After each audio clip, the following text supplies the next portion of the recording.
Welcome. Let's do a little chat. There we go. We'll do the chat interface for the moment. Looks a bit odd, but it works. All right, welcome. Welcome everyone. Thursday morning, the big show.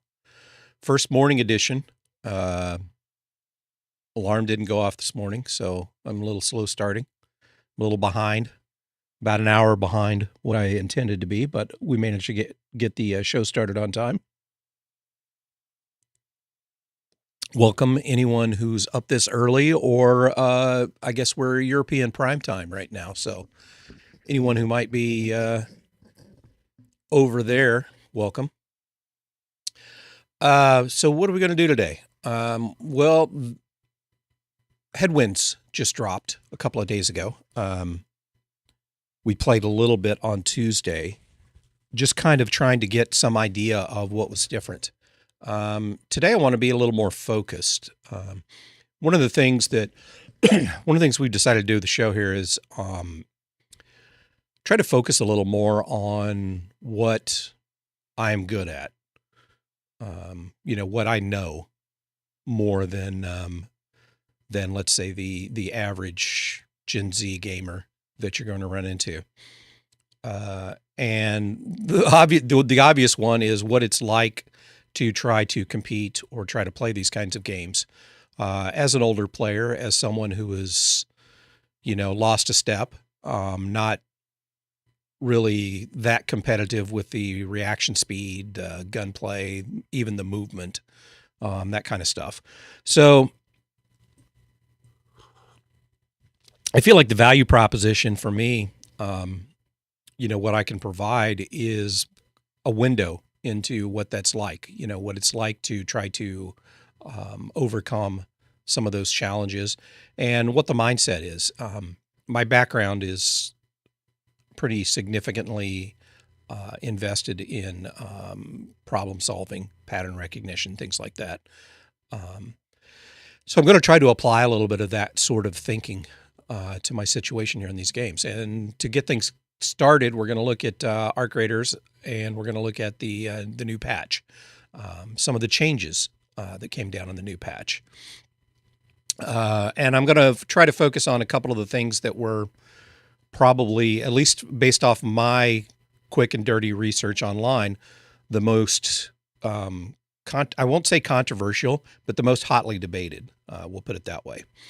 And the two I've decided to choose were the solos versus squads, which is probably the single biggest new change.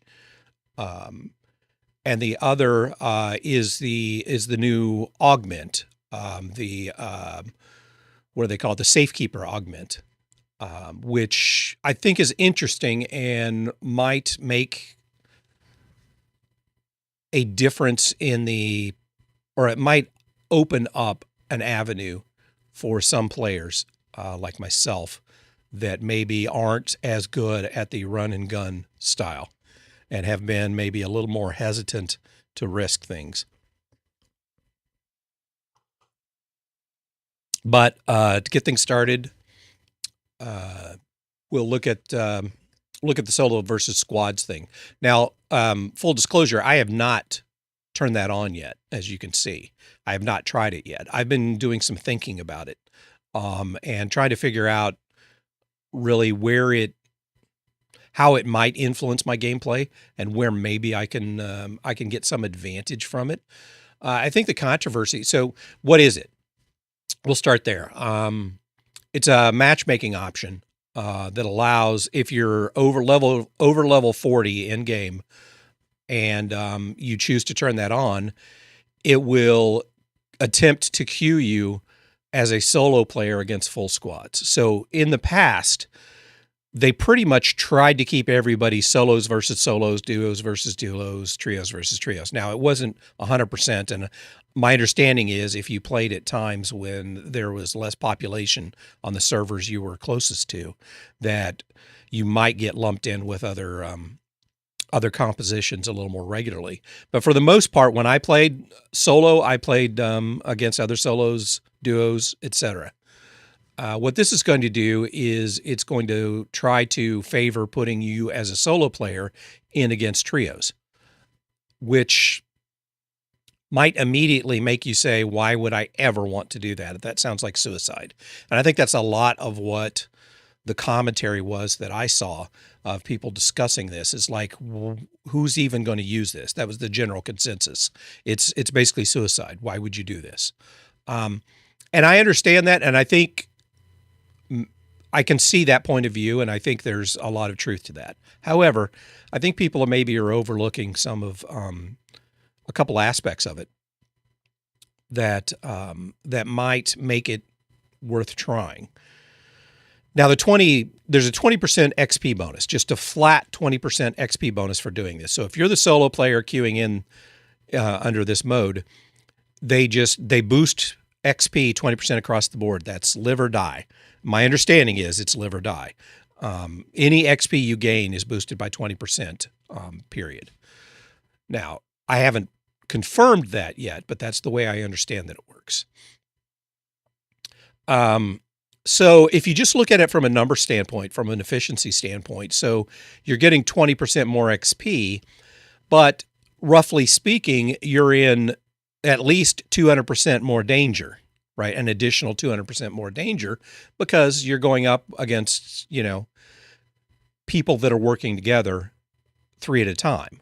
So let's say at least 200%. It's probably closer to 300% more danger, because a coordinated threesome is much, much more dangerous than 3 individuals. Now, that's assuming, of course, hostility. And there is definitely more shoot on sight mentality in trios than in solos, in my experience anyway. That doesn't factor in the aggression-based matchmaking, which I'll get to in a moment. But I think we're all familiar at this point with the aggression-based matchmaking that was announced. Your behavior is monitored, how you interact, how you speak, whether you use the macros, the don't shoot stuff, whether you shoot first, I think it looks at your ratio of damage to arc versus damage to other players. Lots of things like that. There's no exact formula, and the secrets have not been revealed, and I'm fine with that. I think that's a smart move on Embark's part. But we know that that's been playing a large factor in matchmaking, and we can tell that just from anecdotal experience. I mean, if you're aggressive, it doesn't take long before you find yourself fighting other aggressive players almost exclusively. And if you spend a bit of time basically getting killed or not firing back in these aggressive matches, it doesn't take long for you to go back to the less aggressive lobbies. And that's pretty much a given. So how does this change, how does that interact with the solo versus squads thing? Well, it's a factor, obviously, because if the theory would be that since that's still a factor, and even though you're going solo versus squads, you're still flagged as a non-aggressive player, let's say, if you're starting off there, like I am. I'm pretty much flagged as non-aggressive right now. Then theoretically you will be paired, or you will go in against squads that are also less aggressive. But I think the overall, the kind of collective pool to choose from is going to be smaller for trios. There's going to be very few, I think, equivalent low aggression squads compared to the number of low aggression solos. So the likelihood of going up against shoot first trios still goes up, just by nature of the fact that trios are going to have more aggressive people to pull from. But it's not like you just suddenly have flipped that switch. So if you just tried to look at it from a pure number standpoint, 20% XP is probably not worth the additional risk of dying. You're less likely to gain XP at all if you're getting killed or running, hiding, that kind of stuff. If you can't openly loot, you can't openly engage arc, and earn XP in non-aggressive ways, then you're less likely to earn XP altogether. So from if you spreadsheeted it out, you're probably going to net less XP per minute than you would if you were playing solo versus solo in a non-aggressive lobby. Now, if you're looking at it solo versus solo in an aggressive lobby, that might change a bit. You might actually get more opportunity to earn XP. The jury's out, and I think it's very situational, because one of the things I think you would be doing is you would be using all of the cues that are available to you to avoid conflict as much as possible. And you would get more cues from trios than you would get from solos. It's much easier to figure out where the aggressive people are when they're, three at a time. They're going to be acting more aggressive because they're going to be bolder, being a trio. And two, they're they're also probably going to be seeking out conflict more than the solo aggressive players, and finding it more often. So from that aspect, I think there's maybe some variance there, but the net effect is probably going to be negative from a numbers standpoint. But let's look at it. Let's look at it from a different aspect. Let's look at it from the challenge aspect. I think the idea itself is pretty interesting, and I think it's going to potentially attract a different mindset, or at least it will allow a different mindset to come to the forefront when you do that. And that's what a lot of times get called the rats. And I understand the sentiment, but it's basically people that take a situational advantage, that aren't looking to play by the honor system even when they're playing aggressively. They're not looking for face-to-face confrontations. They're looking to get an edge. They're looking to only engage when they have an advantage, and very often that advantage involves engaging you when you're involved in another fight, third personing, or especially if you're fighting an arc, or lying in wait, like let's say in Buried City, there's a lot of rats in Buried City when you're playing in the more aggressive areas, because there are many more places to hide and set ambushes. I don't know about Stella because I don't play Stella that much, and I've only played a few times in the aggressive lobbies in Stella, so I don't have a lot of experience there, but my understanding is Stella is rat central. Having said that, I think rat's a bit unfair, and that's coming from the standpoint of someone who can't win even face-to-face fights very often. I am going to be in a disadvantage most of the time when I go head-to-head against somebody in a situation where, sorry, I thought my headset was getting hot here, where we're, where I don't have an edge, where I don't have an advantage. And it's unfortunate. My inclination, the way I've played in the past, has always been much more tailored towards fair, honorable combat. It's just not that viable for me anymore. Now, I'm not suggesting that most of the people who rat are in the same boat. Quite the opposite, in fact. I think most of the people who take advantage of those situations are just doing it to maximize their advantage.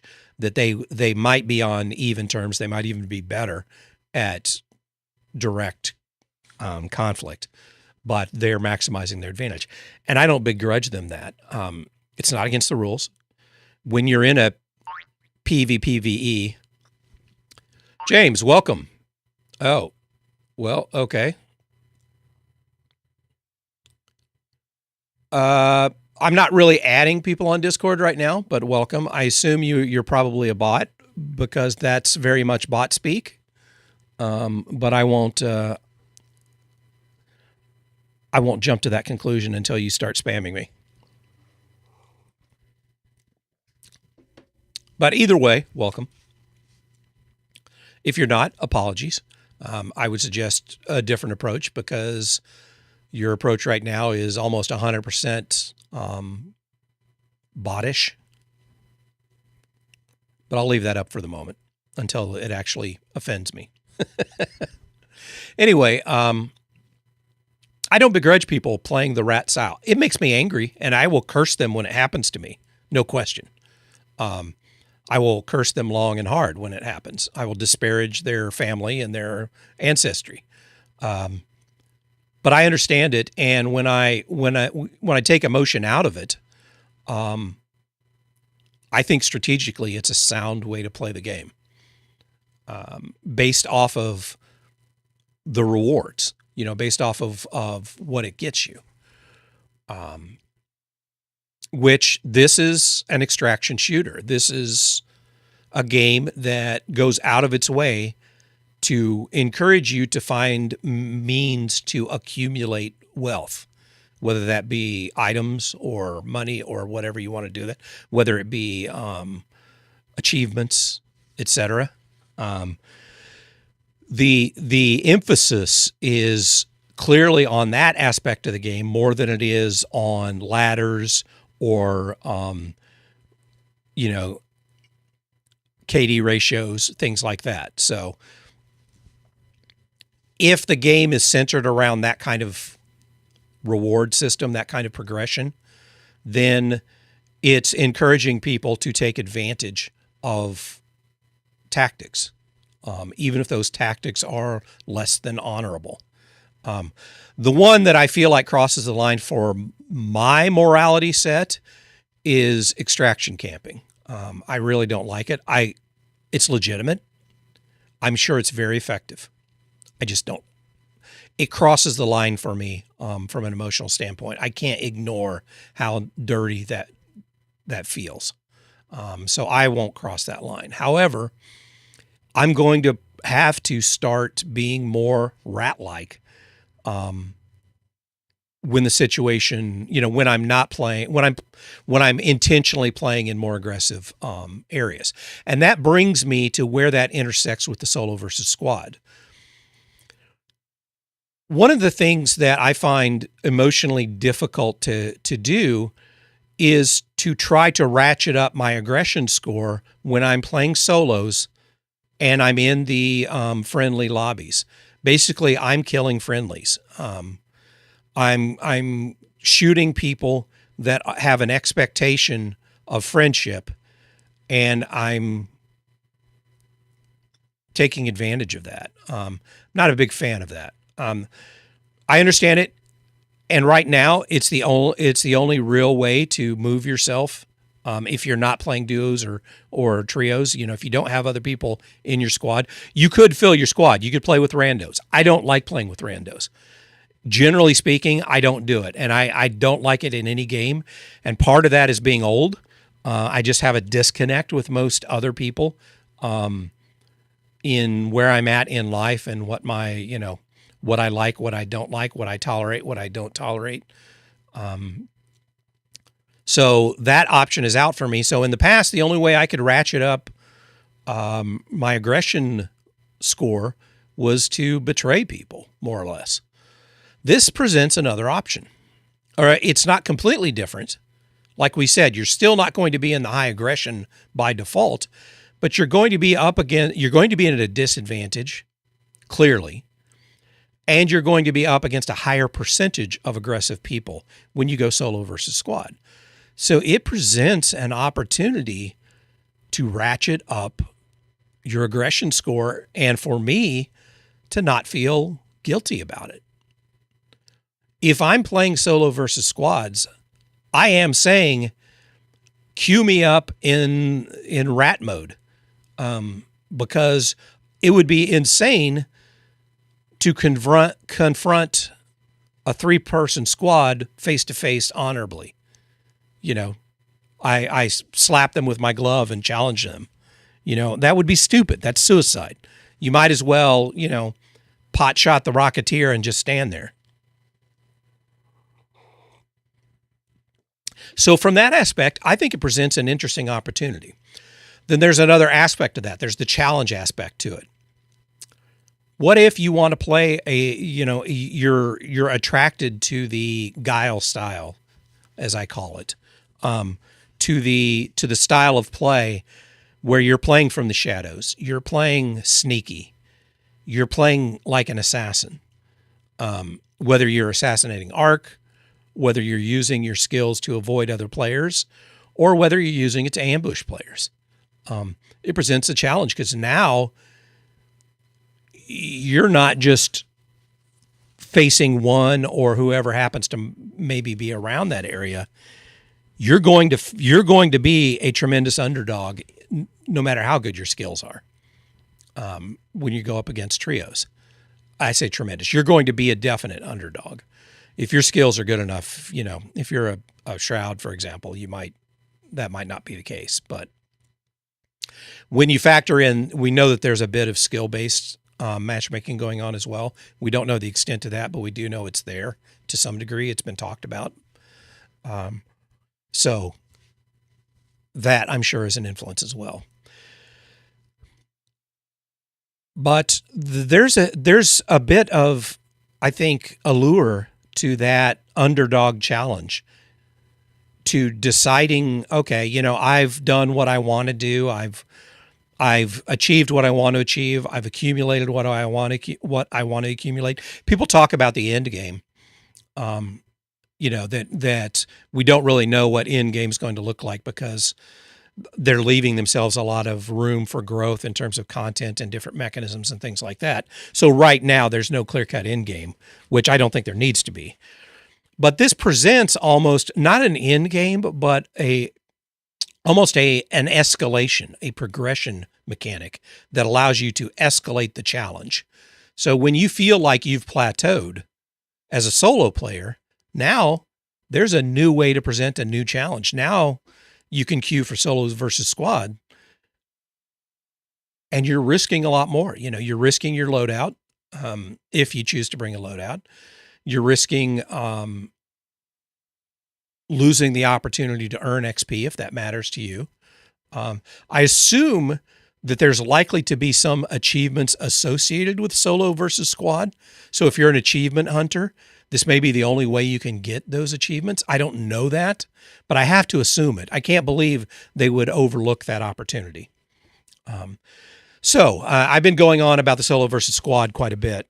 Let me back off a little bit off of that and say, for me, the jury's still out. I don't see it as necessarily stupid or a negative or a nobody's going to use this.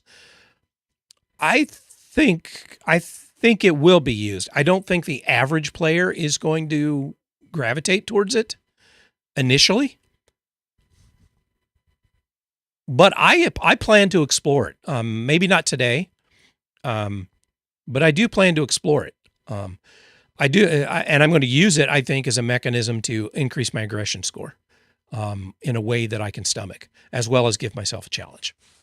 Anyway, that's a solo versus squad. I would be very interested in hearing other people's opinions about this. So if you're on now, feel free to offer, your thoughts. If you tried it yet, I would very much love to hear from people who have tried it. Or if you have different thoughts, if you think some of what I've said doesn't make sense, I'd love to hear from you. And if you're watching this on VOD or later, drop by. I'm going to start opening up my Discord on Monday. So I will be putting the link up on the VOD before Monday to join the Discord. I would very much like to gather information about how people play, especially from people who are older gamers, who are in that 35 plus, which 35 was a long time ago for me, but in that 35 plus range. In that what's categorized as the older gamers, the people who aren't really on the at their peak in terms of physical skills. How do you think this affects you?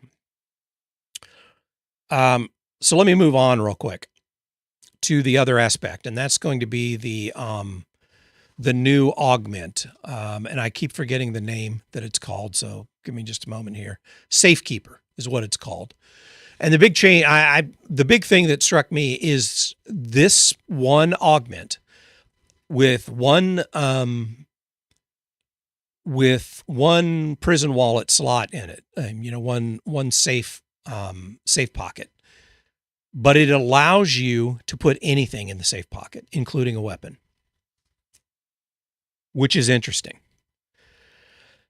Interesting from a few aspects. I'm going to take the probably less interesting aspect to most people first, and that is trying to get into the mindset of the developers. What problem are they solving with this? This is obviously a response to something. What do you think it is? I think there's been a lot of people vocally complaining about not being able to protect their weapon in the safe slot, and not because they necessarily think that they should be able to, but because when you lose the weapon, it hurts. And you're immediately going to say, man, it sucks that I can't put that in the, I was in a situation, I had time before I died. I could have dropped that into the safe pouch, into the prison wallet. But it wouldn't allow me. And, I invested so much in that weapon, or I risked so much by bringing it into the raid. So it does affect the gear fear factor, not being able to protect your weapon is a huge part of the gear fear. This is going to change that mechanic a bit. It's going to influence the mechanic a bit, and they know that. So I wonder, they had talked a bit, someone, and I don't remember the interview, someone from Embark mentioned in some interview a little bit about their observation of some of the behaviors and some of the hoarding. They mentioned the hoarding and the perhaps over-reliance on the default loadout, the freebie, and that they were looking at potential ways to try to encourage people to use their accumulated wealth more as part of their rating. I have to assume that this is one experiment in that, to try to encourage that, which kind of brings me to, what is it going to influence? I think that's exactly what it's going to influence. I think there are going to be more people who are kind of on that borderline, that they have the gear fear. It's not crippling, but it does influence their last minute decision about which gun am I going to bring. Especially if you're going up against the big arc, right? You're deciding to join people and go up against the matriarch, but you're worried about the rats who are there to take your equipment, right? They're there to ambush you and take your good gun, because you're probably bringing some of your best stuff to fight the best arc. Well, this gives you another option, potentially. It's not the clear-cut option, because the trade-offs are there. It's not an outstanding piece of kit other than that safe pocket thing. So there is a trade-off, but it gives you the option of potentially having that, so that if you do get ambushed and you survive the first shot, you have a chance to drop that weapon that you were afraid to bring into your safe pouch, so that at least you don't lose that. I think that there's a significant percentage of the players that are going to take advantage of that. I think it will at least influence their decision-making process. And I think it will influence more players than people might think at first blush. Remains to be seen. That's just a theory. That's just a feeling that I have. And that's just based off of, 6 decades of observing behavior and psychology. And especially, 3+ decades of doing that in from a user experience and an advertising, and marketing, career, where I spent a lot of time trying to analyze and guess how people are going to react to things. My gut tells me that it's going to have more of an influence than people suspect. Now, what Embark does with that information remains to be seen, but it's going to be interesting. Maybe they'll see this as enough. Maybe they've done enough to change the metrics just enough to get things where they want them to be. But it's and I welcome them doing these kinds of experiments, even if it doesn't work out. I welcome these kinds of experiments, and I applaud the way they're going about it, the way they're willing to shake things up a bit and see what happens, and then use their metrics as much or more than public outcry, because you can't base gameplay decisions on the loudest people on the internet. They do not represent the average gamer. They don't represent the majority, especially when you look at like big streamers. And I know, I am streaming, and I am talking about this under the guise of content. So it's a bit hypocritical, but I am not a big streamer. I don't experience things like a big streamer. And I know that their experience is vastly different than mine when they play the game. And they're going to have a lot of complaints, like the cheater complaints, that really don't affect me. I can understand them intellectually, and I can sympathize and agree with a lot of what's being said, but I don't experience it firsthand. So, I'm experiencing that classic Gen Z outrage on behalf of another. I'm outraged on your behalf. But so that's going to influence the gear fear thing. Is it going to influence me? Oh, there's another aspect of this that is kind of an intersection of some of what we talked about. How's it going to influence the rats? Because part of rat behavior, and I'm using the term rat because people recognize it, and it's a great shorthand for a style, for a group of styles of play that have a negative connotation popularly. But there's a different kind of rat than the ambush rat. There's the gear thief. There's the loot thief, the thief of booty, if you will. The pirates, the people who will swoop in and try to grab something off your kill and get the hell out before they die. Again, legitimate tactic. I would be lying if I said that I've never done it. I did a couple of times early on when I needed, specific arc stuff, and I didn't feel like I could kill the things on my own. I didn't wait around and try to steal, but I rushed to a kill that I didn't get there in time for, and I took some loot off of it. And I didn't deserve it because I didn't help kill it, but I did it. I did it twice. Didn't feel good about it, but I did it. I don't like it when people do it to me. As a matter of fact, I've shot people for doing that to me. If they ask, I'm very likely to say, sure, I only need this. Anything else is yours. I'm very likely to do that. And I appreciate it when people do that. If you just run up and act entitled, no, I'm going to shoot you. And I don't care if it makes you butt hurt. And I don't care if it raises my aggression. I just don't like it. Anyway, that style of rat, are they going to be emboldened by this? Because if they run up, they can drop this straight into their safe pocket. And then if they get killed immediately, they still get the loot. So is this going to become known as the rat augment? It's an interesting idea. My gut tells me it's going to have more influence on that style of thieving behavior than it will on the gear fear players. My gut tells me that. It remains to be seen. And how are you going to know that, right? How do you measure that? I'm not sure. I think Embark can probably figure it out, but I don't know how you can tell because can you tell whether or not, if you kill them immediately, let's say, and you loot them and they don't have the, core on them, does that mean they just didn't find it? Or does that mean they put it in their safe pocket? You don't know. There's no way to know. You can look at their augment, I guess, and guess.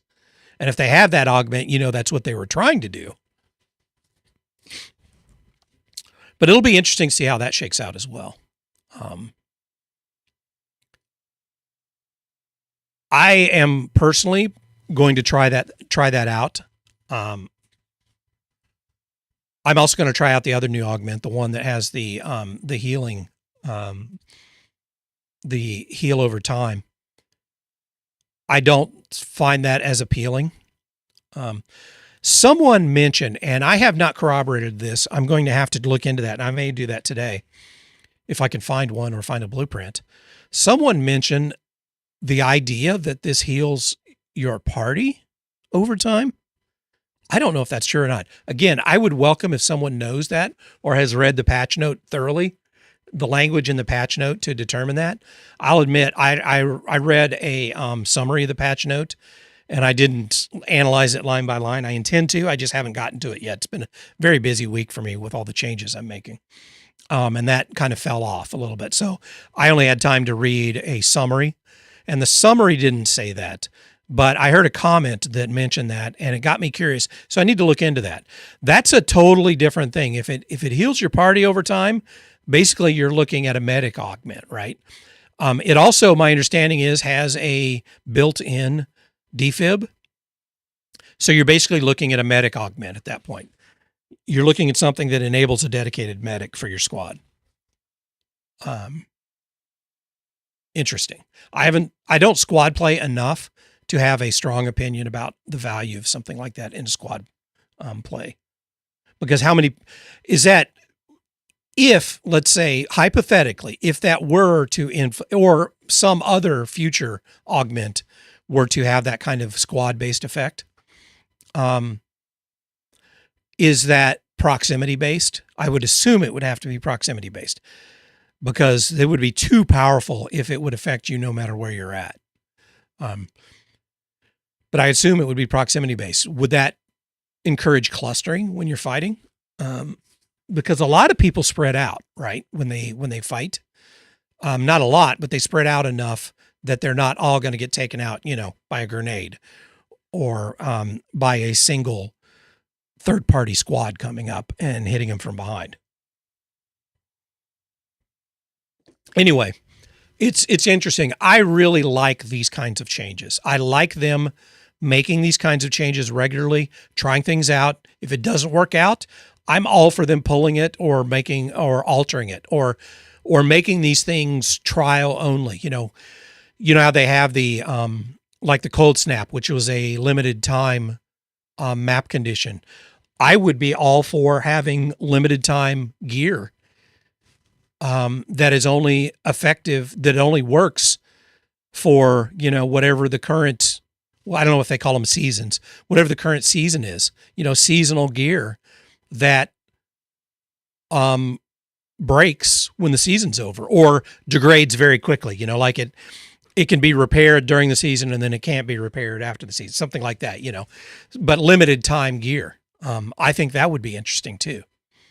I'm all for these kinds of dynamics because I think it's inevitable in games like this. And I didn't play a lot of Tarkov, but I'm tangentially aware of some of the dynamics of Tarkov as an extraction shooter.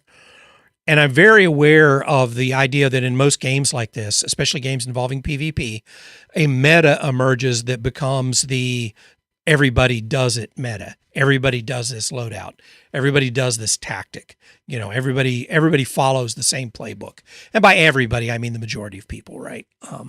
But it becomes almost a meme of itself that the masses rush to copy what seems to have worked for some loud and proud person that has made it apparent, or published numbers or something like that.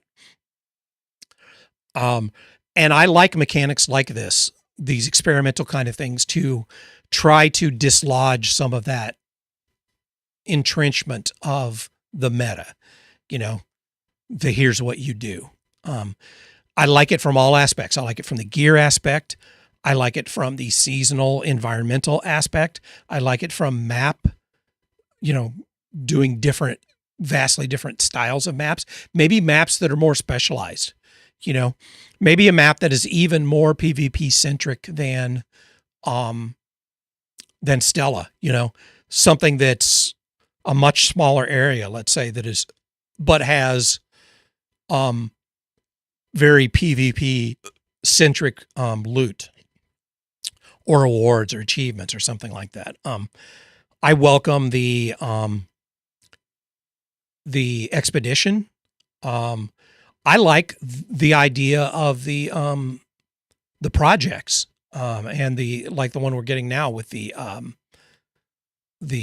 what do they call it? I'm drawing the blank here. The trophy case.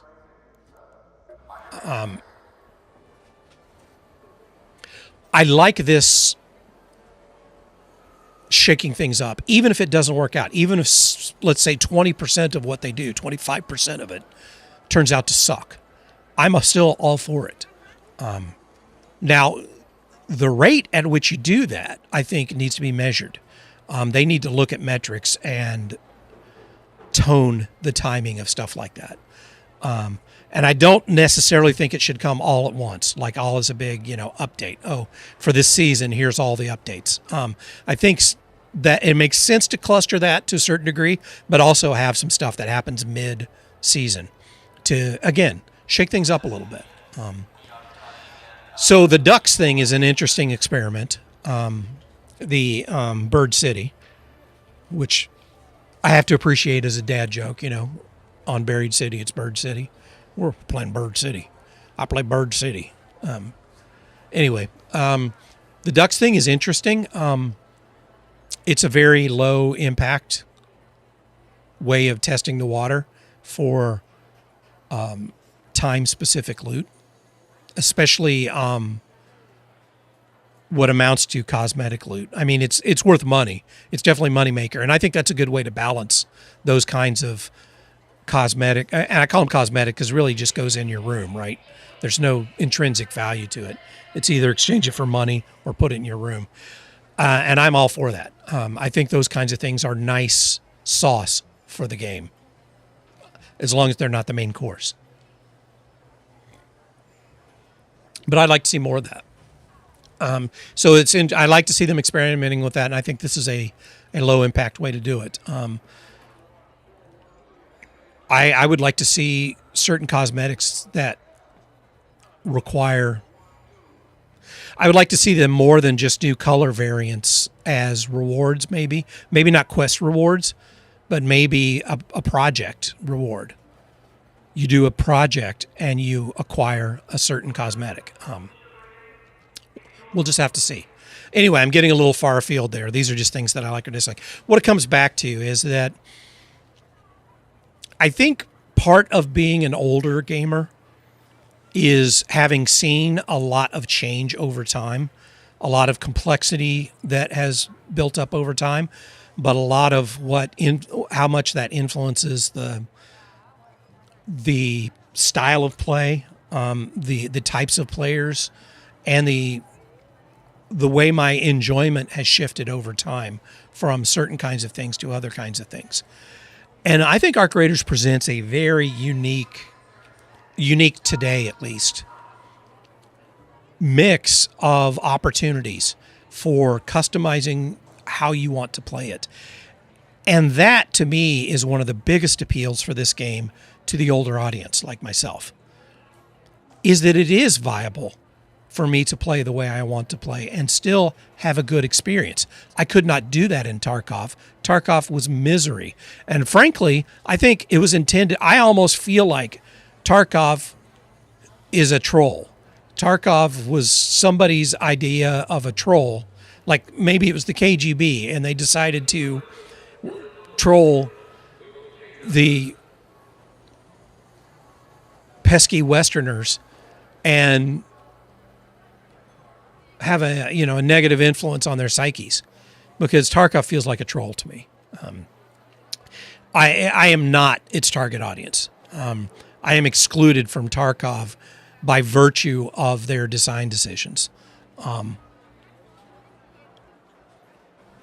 This feels like not only is it welcoming to older gamers like myself and to other styles of gamers, but it's not focused on us. It's doing surprisingly well at providing value and interest for a surprise for a unprecedented number of different play styles to play together in the same environment and not shit all over each other.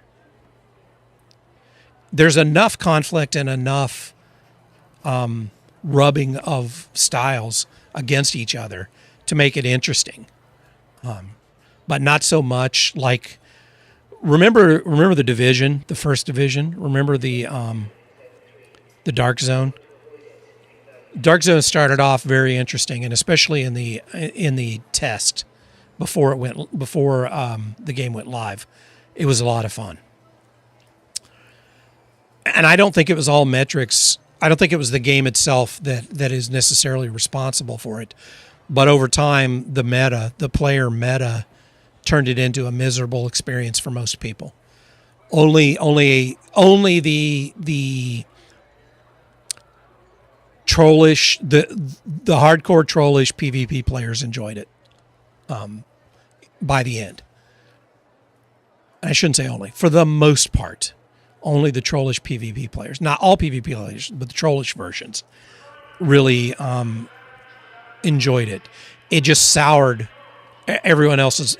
It basically eliminated the Dark Zone from a lot of people's play experience. I hope that doesn't happen here, and thus far, I haven't seen any evidence of that happening. They've actually achieved something completely different from that, and that is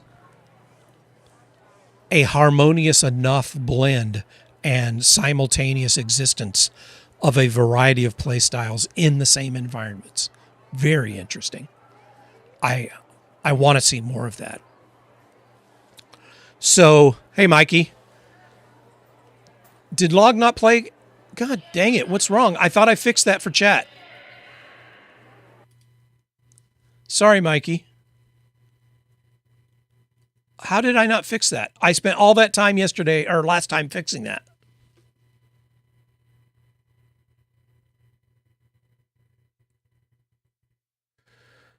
Let me look at it here. You played log, right? Man, that should have worked. I'm sorry, Mikey. Why did that not work? Well, I'll do it manually.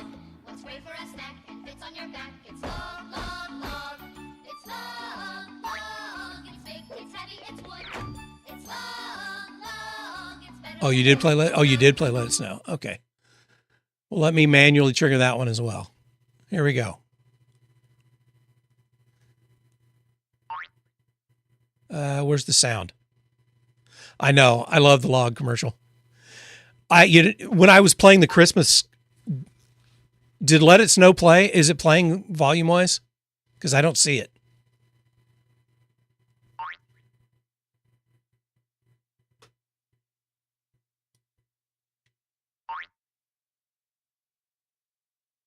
Where is it? Oh, you know why? Because I didn't trigger. Hold on. Because I didn't trigger it from. So something's wrong with StreamerBot.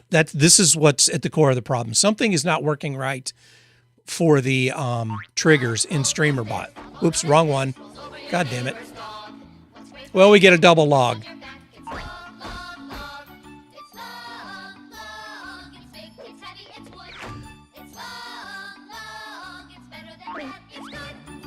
You get a bonus log. All right, let's try this from StreamerBot.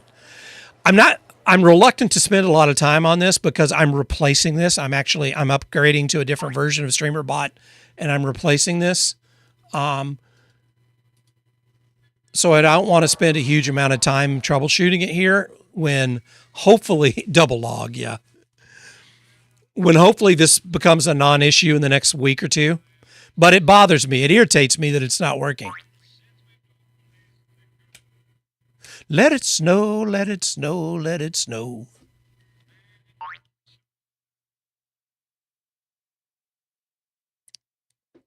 Well, I can't talk when I'm being serenaded by Dino.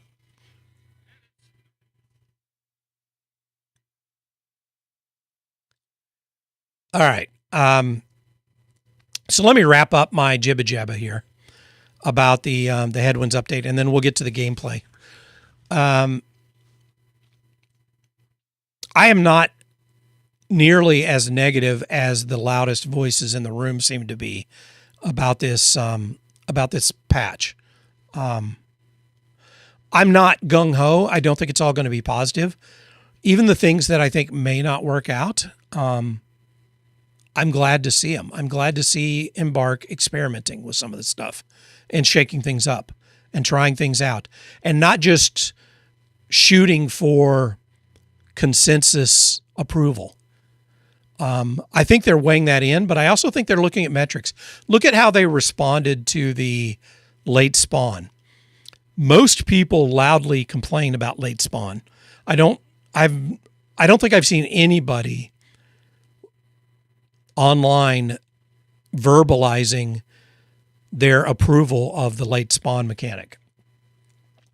But Embark looked at the metrics and said, we hear you, but the data doesn't support what you're saying, because even though everyone says it's a huge disadvantage, the data shows that the late spawners actually profit more than the early spawners in a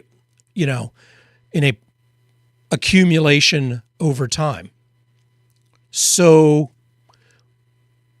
it's not clear cut one way or the other. Now, I don't think you can just say data trumps opinion, but you've got two aspects of that, and you need to look at both of them. And it encourages me that they are looking at both aspects. They're not just looking at what people are saying.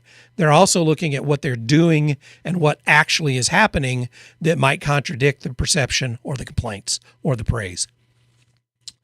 The jury's still out on long-term how that influences their decision-making process. But thus far, I'm pretty positive about this stuff. I'm pretty positive about the way they're going about it. I'm positive about the rate of change. A lot of people, I shouldn't say a lot, there have been some very vocal people complaining that they're not getting enough updates quickly enough. I think those are the full-time gamers that are saying that, the people that are playing this 8 hours a day. I think the average person playing this game has not experienced it that way, that they are getting an adequate amount of new content. So I hope they don't listen to the full-time big streamers who are playing 8-12 hours a day, 7 days a week. Those are not the people you want to listen to when it comes to rate of change discussions, because their perspective is at an extreme of the continuum. So I'm encouraged, and I'm looking forward to looking into the changes from the Headwinds, especially the solo versus squads. I'm not going to get to that right away, but I'm very intrigued by that, and I'm definitely going to try it out. What I am going to do, and what I'm going to try to focus on today in gameplay, is I'm going to try to be a bit more cautious. Even though I'm playing solo v solo, and I'm playing in the friendly lobby, I'm going to play it a little more rat-like. Not rat-like in that I'm not going to attack people, but I'm going to try to experiment by being a bit more cautious, a bit more like I'm playing in a solo versus squads or in a aggressive lobby. Because what I'm trying to do is I'm going to try to improve and notice the mechanics, and especially about movement, that I need to get better at in order to be effective in either solo versus squads or in the higher aggression lobbies. And I'm not going to be able to just flip a switch and do that, because I'm very much a rote kind of person. I internalize actions in games into my, into my brainstem. Hey, Dad, good to see you too, man. So I have to practice things to make them second nature. So I'm going to start practicing that a little bit today.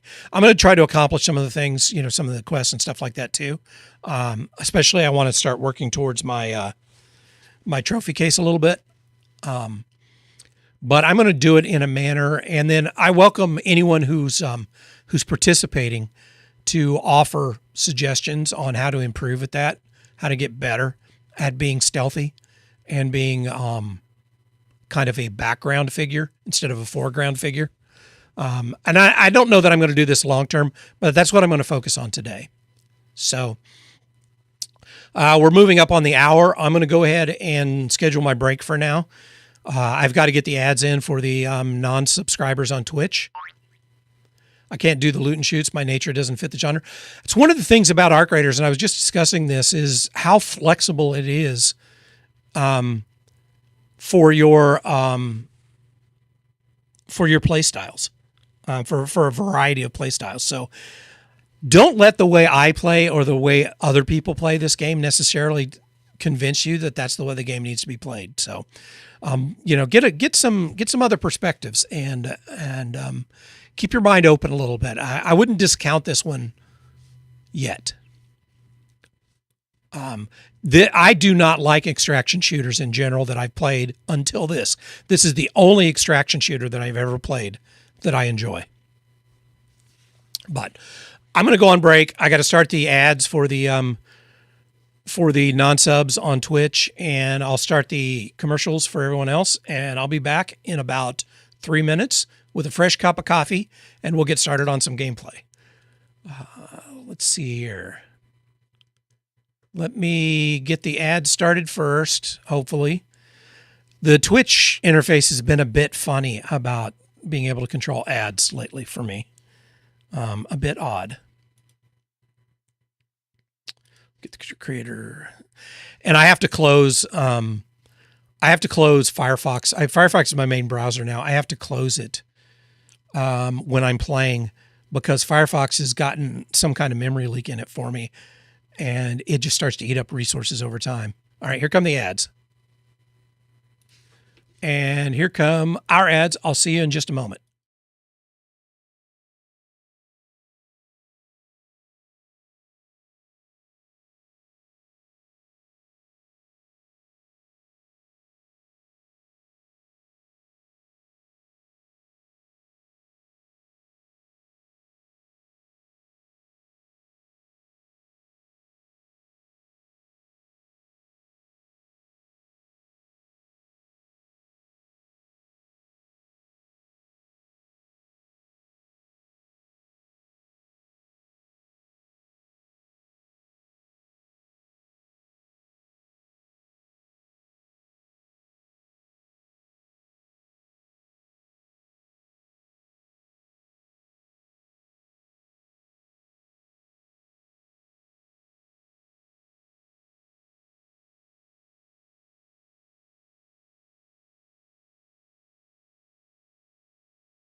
Now log's playing? What's going on here? Sorry about that. I had to manually turn it off. I'm going to get rid of it. I think it's warmed up enough with the heater here. It's been very cold here lately. I've had the space heater out, and in the mornings especially, I get very cold. Hey, Mando. I know I'm when I'm in the just chatting interface,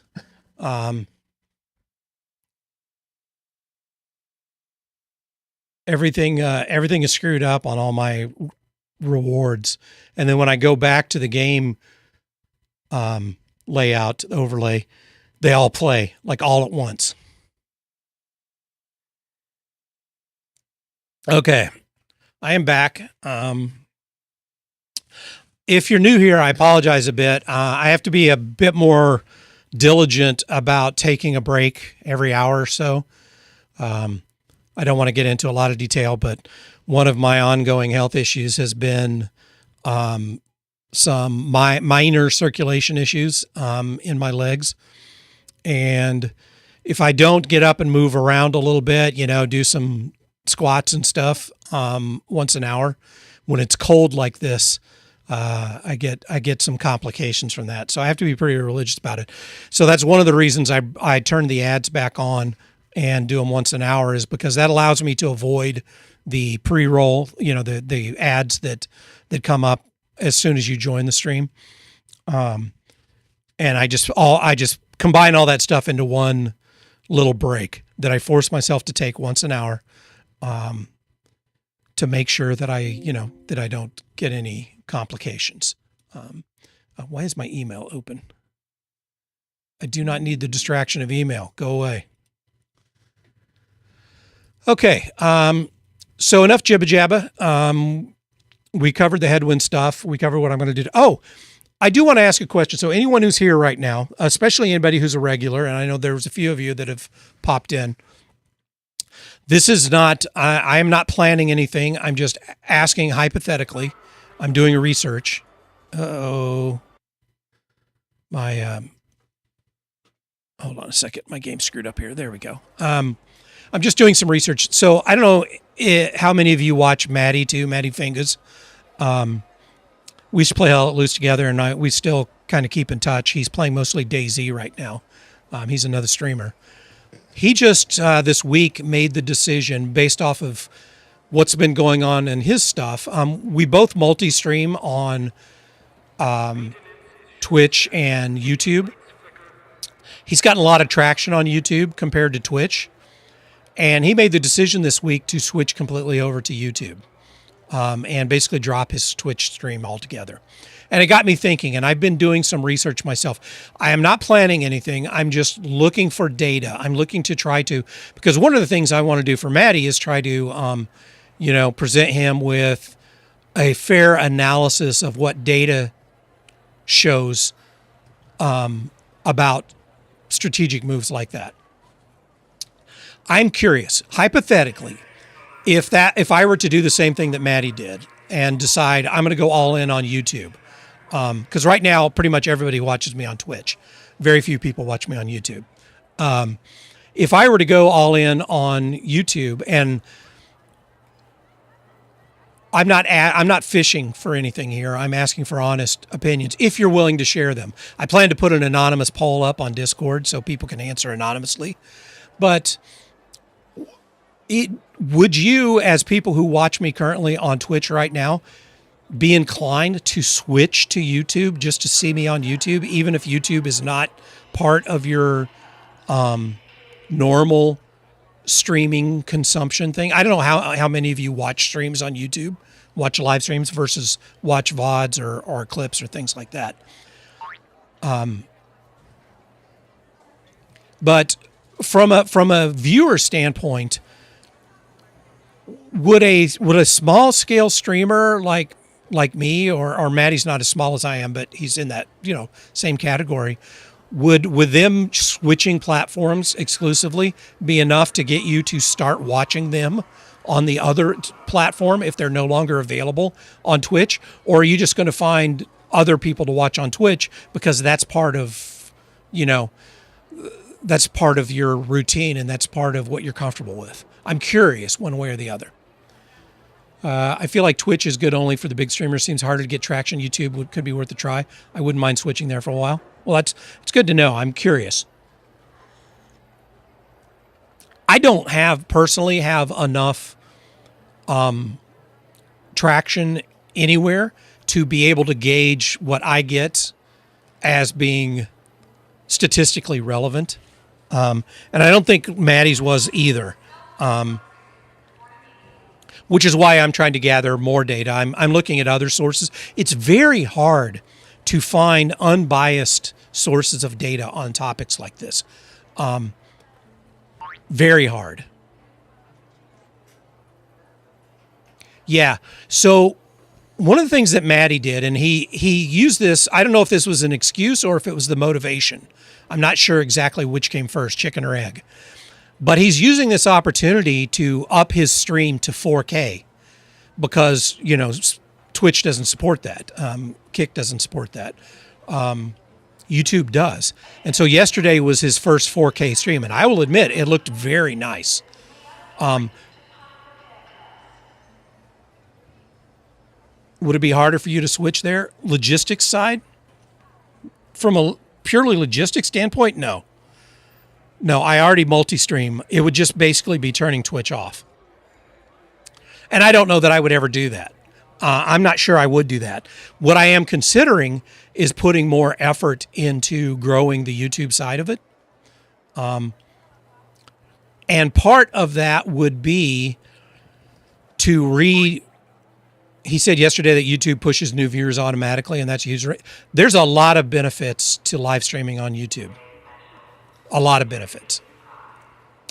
I'm not convinced that the 4K stream is statistically relevant. I don't think it makes that big a difference personally. I could be completely wrong about that, especially depending on the scale of where you're at, in terms of number of viewers. I personally think it pales in comparison to being able to stream in vertical easily. You can do that now. I will follow Maddie. I had to set up my channel and notifications. I would follow you if you go there. Oh, see, this is interesting information for me to know because statistically, it's of people who consume content on YouTube, it's something around less than 15% consume 4K streams. But there's a lot of people on YouTube that are consuming vertical on mobile. So especially for example, at this time of day that I'm at right now, for North American people, this is like the work day. And there are a lot of people that are busy doing other things and they're watching streams right now on mobile devices, in addition to whatever else they're working on, whatever else they're doing, or maybe on their lunch hour or whatever.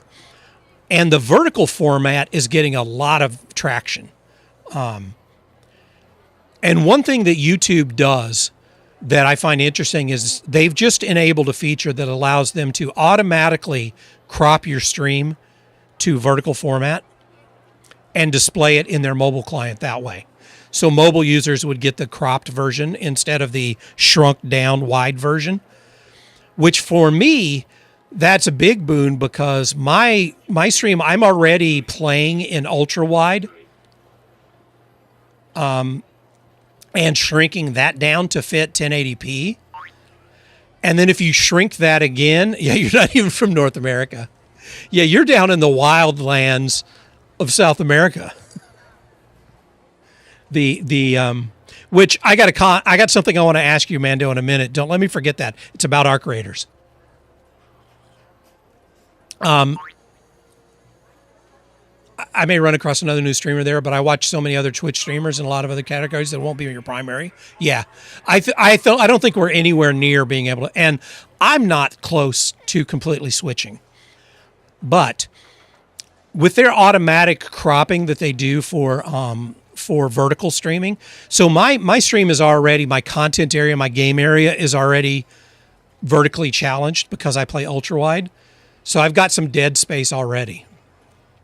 Then if you shrink that down again to where you're getting the full width of the stream, but it's in vertical mode, man, if you're not manually switching it to full horizontal, and then if you've got chat up at the same time taking up real estate there, I think it really shrinks.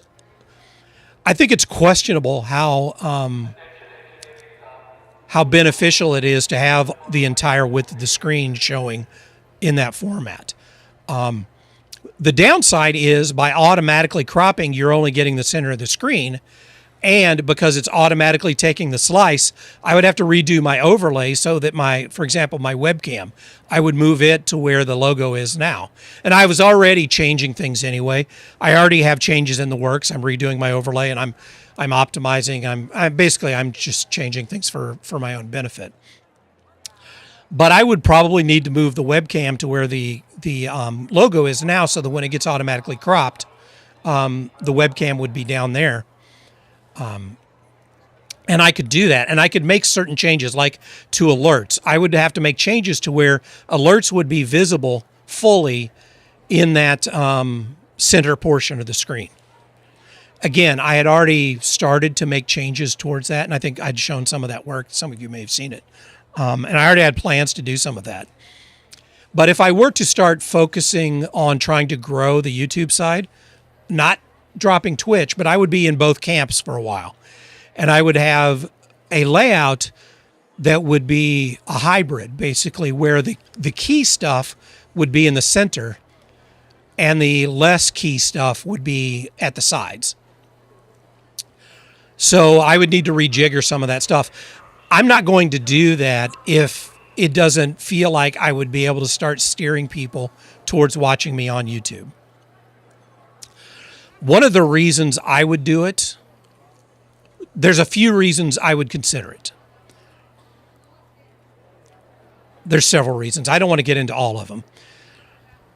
The long tail is one of them. Being able to live stream and then have shorts content and VODs be on YouTube with little or no effort is a big boost for me. It makes the back end workload so much simpler. The revenue split on YouTube is better. I wouldn't get revenue to start with because I don't qualify for it yet. But if at some point I start getting revenue on on YouTube, the split is better, which is good for me.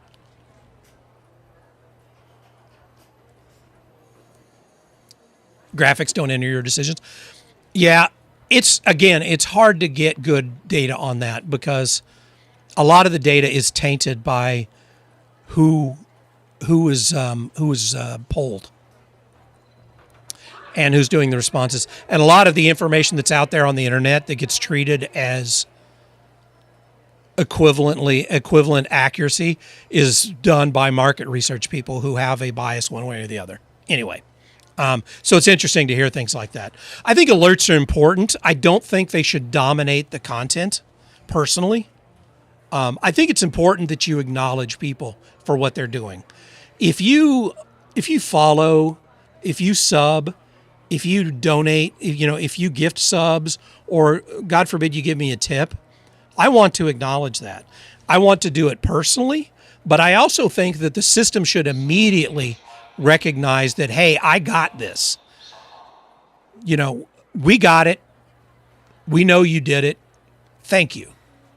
And simple as that. I don't think it should necessarily completely derail the stream. Now, there's some situations, that's a continuum, right? A follow is not the same degree of party time that, let's say, a big raid. Let's say somebody raids with 50 people. Those two things are not on the same ends of the spectrum. Or somebody made a big dono, or somebody gifted 20 subs. For me, that's a big deal. Hype train. What what if, let's say, we got on a hype train, and we got up to like level 5 hype train, and I've never even come close to that. That's a big deal. I'm going to stop what I'm doing and pay attention. Whether I want to or not, I'm going to recognize it. So that's automatically going to be interruptive of content. But for most, I think keeping the interruption tamed makes sense. So if I move that to the center and make it a little less, oh my God, in your face for everyone, I don't think that's going to necessarily be a problem. Watch streamers for the personality first, gameplay second, visuals way down the list. Yeah. Oh, yeah. I already mentioned that one. I don't watch Maddie on YouTube at work. Corporate culture, recognize YouTube for training, but all day. Oh, you won't watch them. They assume I am doom scrolling shorts or watching. Yeah, I understand that. I have not been in the work environment recently enough for that to have been a big problem. It was a little problem back when I was in there, and we had one guy. He was higher than me in the hierarchy, but he had his phone up and he was watching streams all day while he was working. Didn't interfere with his work as far as we could tell, but he had it up all day long.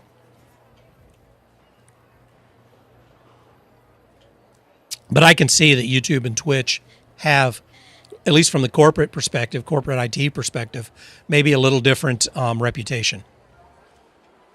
But there are a lot of people that do that. And maybe you're not working. Maybe you're at home doing something. Maybe you're working from home. Maybe you're out doing things and you just, you're listening to the stream. Like if I was doing just chatting, you could, like I have been for the last hour and 18 minutes, you could just be listening, right? You don't necessarily need the visuals. You don't need to see me flapping my lips all over the place.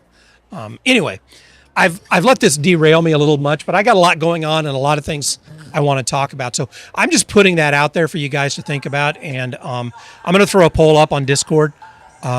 Also, to let you guys know, my intent is to turn Discord, open it up to everybody on Monday. Basically, I'm going to start publishing the link. So we hopefully will have an influx of new people. To do that, I installed a bot and I've been doing some security stuff. I may screw some of that stuff up. So if something isn't working right on Discord, let me know. Don't feel like I've suddenly tried to disable what you're able to do, because that's not my intent. I'm trying to grandfather everybody in who's already there. But I also don't want it to be the Wild West to where, bots and everybody can just come in and run rampant. So I may screw some of that up. So just be aware of that. But change is coming, and I don't know what the scope of the change is, but I may start, and I encourage you guys, when you have time, and you're going to catch my stream, experiment a little by watching it on YouTube and tell me what it's like for you, how different it is. I'm going to turn on when I make a few changes. I can't promise that's going to happen Monday, but I'm going to try to get that as soon as possible. I'm going to make some overlay changes and turn on the automatic vertical streaming. When I do that, I'm going to throw out another thing and say, hey, check this on YouTube and see what it looks like. And if things work out and YouTube feels like a good experience, I may start trying to gently encourage people to shift their habits towards YouTube if it's convenient for them. I do not want to dictate what works for you and what doesn't work for you and try to get you to suffer a worse experience for my benefit. I intend to keep streaming on Twitch as long as I possibly can. But I might start emphasizing certain aspects of the stream, especially visual aspects, towards the YouTube audience. Just FYI. All right. Enough talking. God damn, I need to get busy. Oh, Mando, one last thing. Someone made the comment that in terms of global server, playing on servers, that South America has the largest percentage of aggressive players on the servers in South America from any other zones. Do you find that to be true? Have you noticed that, or do you only play one place or the other? Just curious.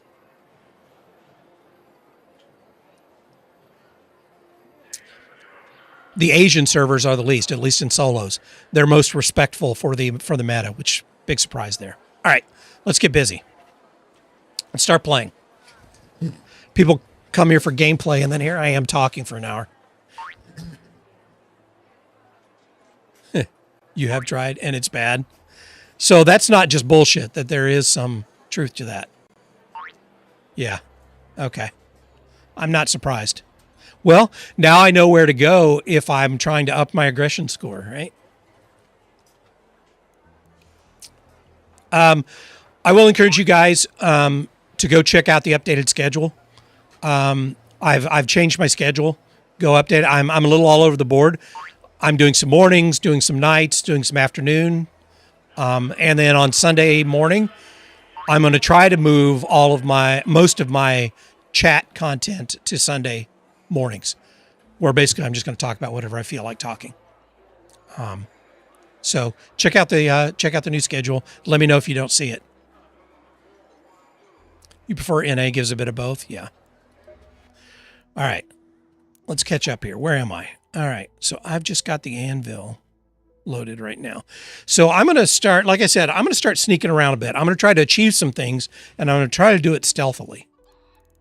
What augments do I have? Let's look at that first. Hello. Hello. That was weird.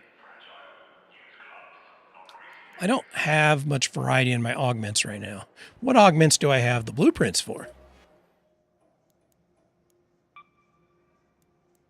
Which one? There's Cure Bench. Don't have much variety here either. The only purple blueprint I have is this one. Okay. All right, so I'm not going to change the augment right now. I'm just going to leave it at that one because it's got the 2 safe pockets. I've got the shield up. Guns. So what's another good sneaky gun that I can use? It doesn't need to be sneaky. I've got the suppressor on the anvil. I can do one as a panic gun in case I were to get in fights. I tend to go with the Toro for that. Do I not have any Toros? I don't. I must have lost all my Toros. What about the Renegade? Because I've got one with a suppressor on it too. Osprey. Interesting choice. Renegade's kind of a best of both worlds. Let's test the Renegade here. And let's see what augments I have that might be good on the Renegade.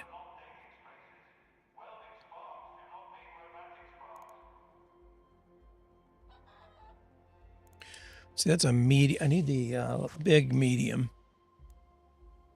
Which one do I have that on right now? Do I have it on the Osprey? I do. Let's inspect.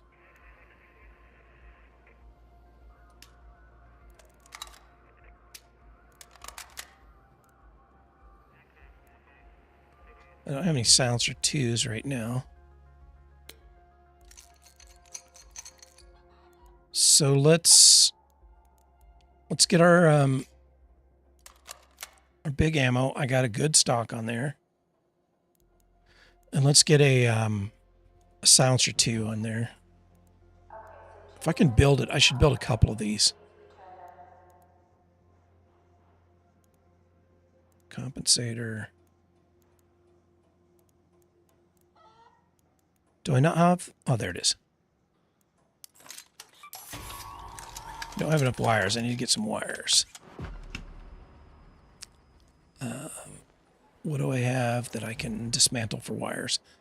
I would love for the interface to give you a better idea, like to be able to sort or filter based off of what it breaks down into. So like if I need wires, that I would be able to do a search for things that break down into wires. That would be so handy. I don't need all these. I'll save them just in case I need them for something.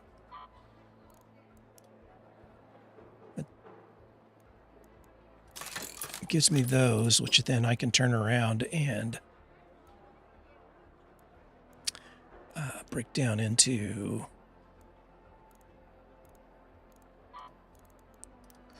some wires.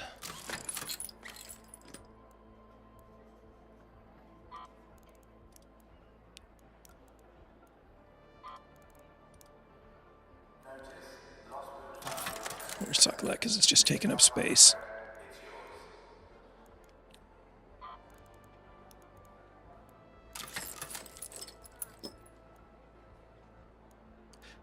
I've got so much stuff that I'm keeping just in case it becomes relevant in the project or the expedition.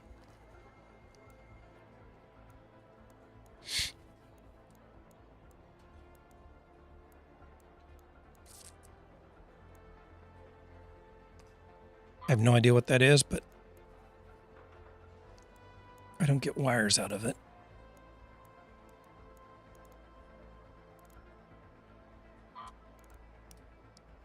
Get wires out of that. That should be enough wires. Okay. Let's make one more level 2 silencer.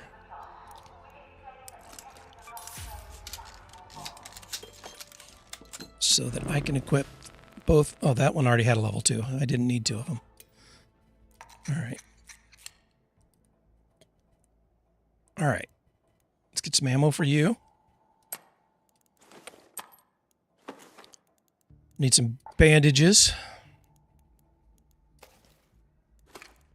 Some chargers. Do I have any chargers? No, I'm going to have to make some chargers. I like keeping some of these for arc, for flying arc, when I want to quickly get rid of one and not draw a lot of attention to myself. And I should use smoke, because if I'm being stealthy, I should be using more smokes.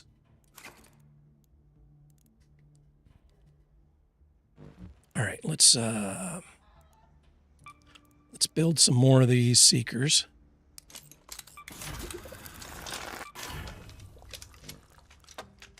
Okay. Now, if I'm being a stealthy guy, I'll need one of these so I can get out. All right.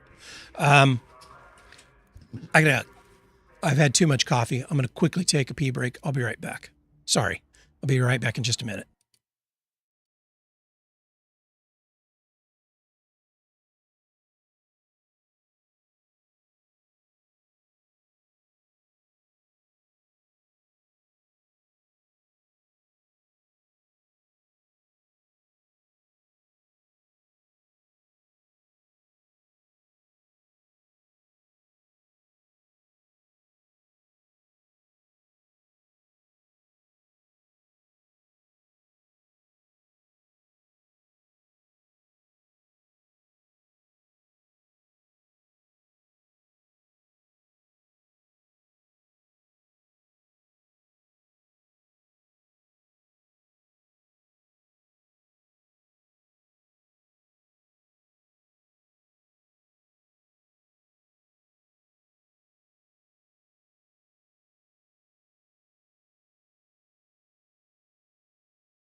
Check, check.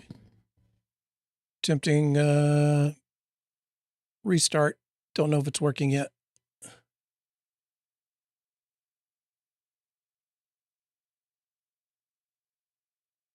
Start closing things here.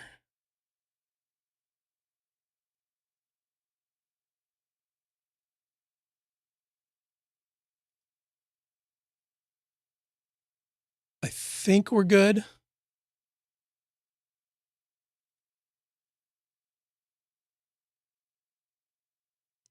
I think, but I'm not sure.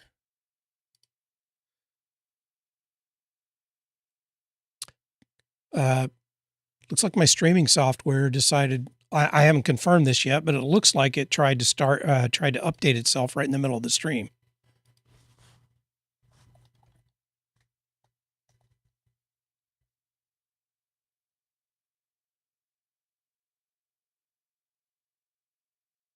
Let's get this up here. All right, let's see if we can get the game fired up. Hopefully that doesn't screw us over.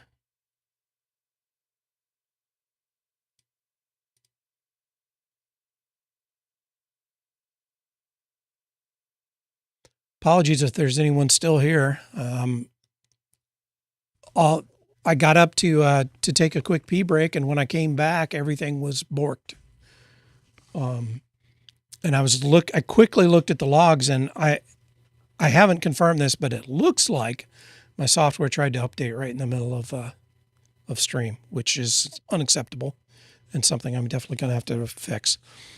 I know you didn't come here for old man technical issues.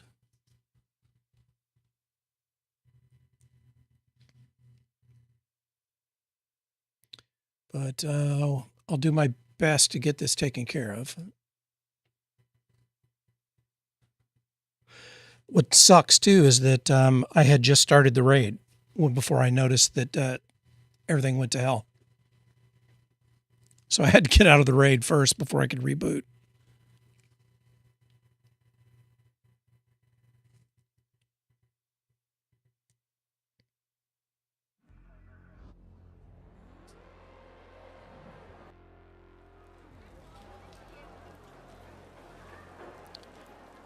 Okay.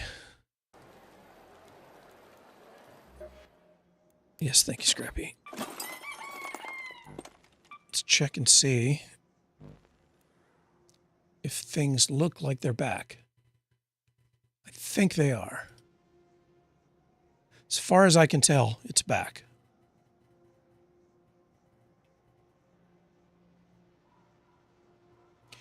I'm going to fire up real quick here and make sure. This may take me just a moment, but I feel like I need to double check. I don't have my second machine running quite yet.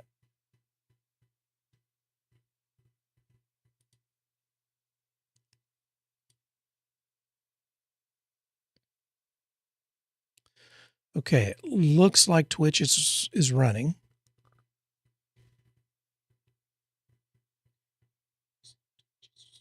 Yep, okay. Little delay there, nothing too bad. Let's check out YouTube.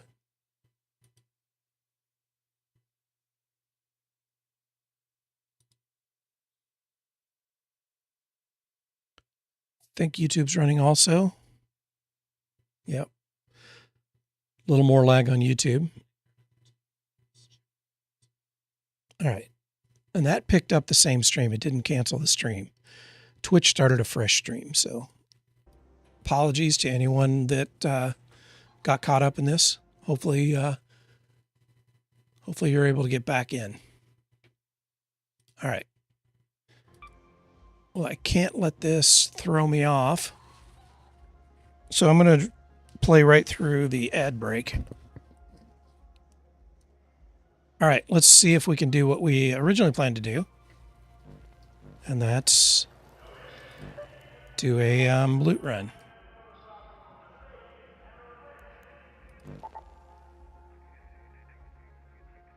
Why do I only have 3 shield?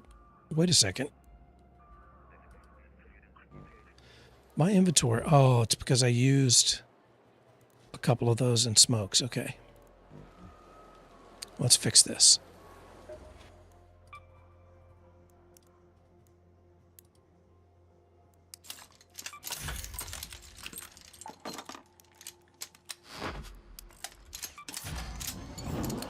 Need some more crudes.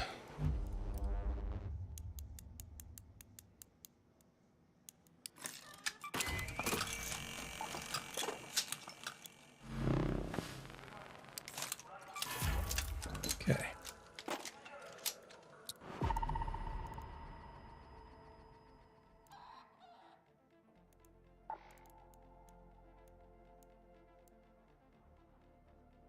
Did I make the wrong thing?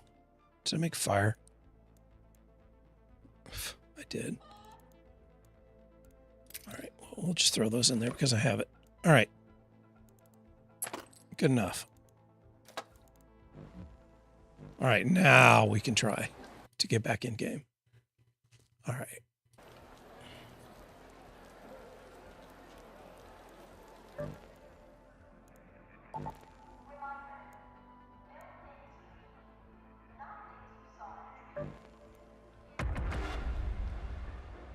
All right. Only 30 minutes later, we're finally trying to get back to where we started.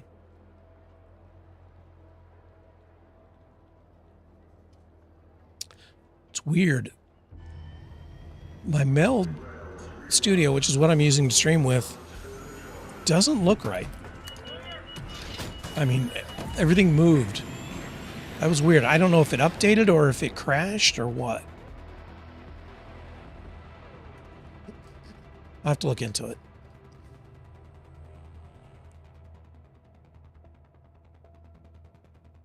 It's been fairly reliable. I haven't really had problems with it, so I can't complain if at the one time something goes wrong. But I need to check out that update thing and make sure that it's not set to where it can update just whenever the fuck it feels like it. All right. Do I loot testing?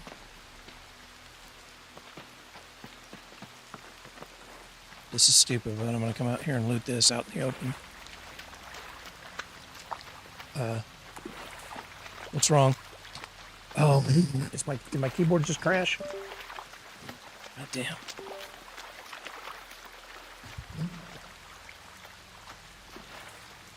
Okay, something's wrong with my keyboard. Something is seriously wrong here.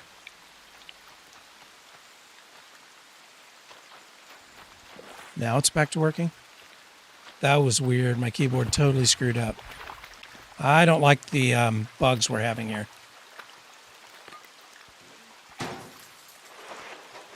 My last keyboard finally broke after 20 years, and I replaced it with an $8 Amazon quickie replacement.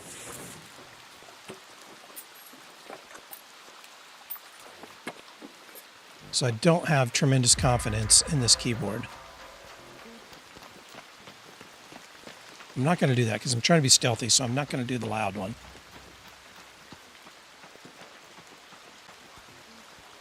Somebody's up there. The extract already.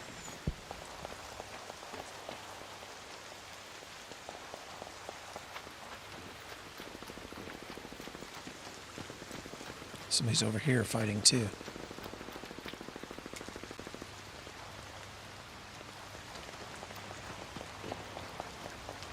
Not a big fan of the rain.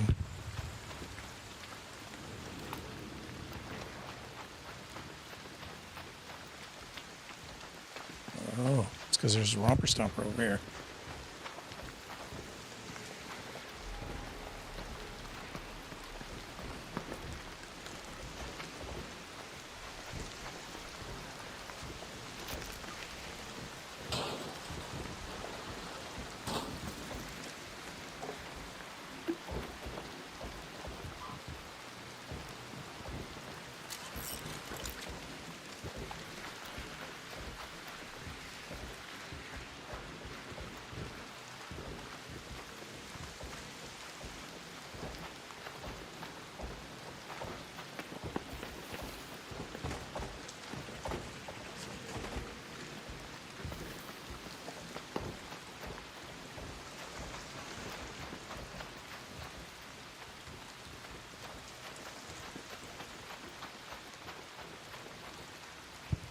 Okay, this is not the loot area that I wanted to be in. But, you only do YouTube? Nice. Thank you. Thank you for letting me know, and welcome.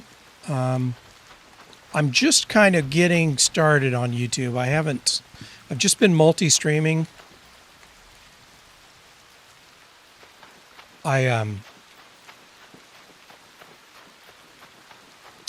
but I haven't. It's like YouTube was an afterthought, and I'm starting to rethink that.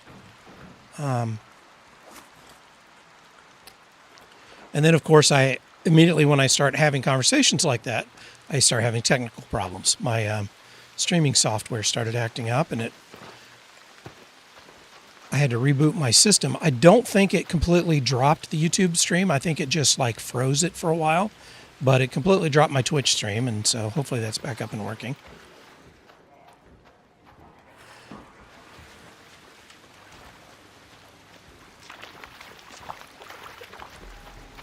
And now I'm back in game playing solos on Dam, trying to act a little bit like a kind of a, ooh, hello, a stealthy guy as much as I can.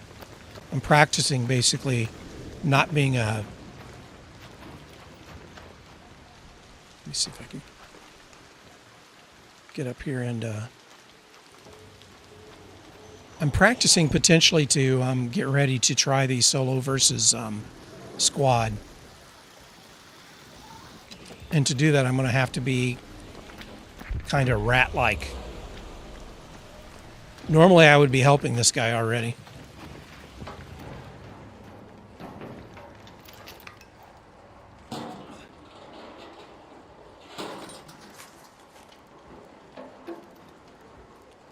Yeah, there's a lot to like about live streaming on YouTube versus Twitch.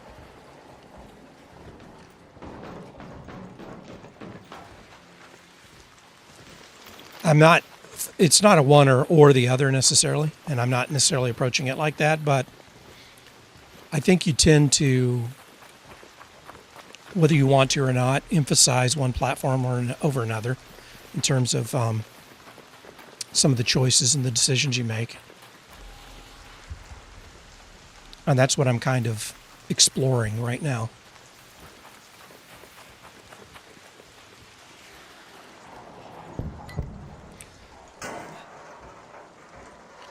I do need some wires, so this isn't a total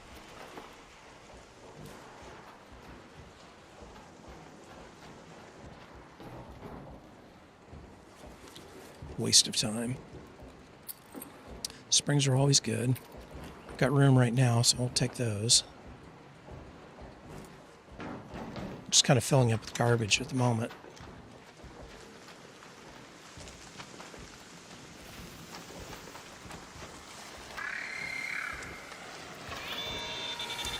Oop, wrong one.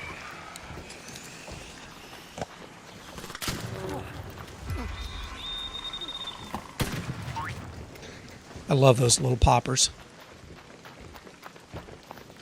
Yeah, no worry. It's not your fault. The stream was screwed up.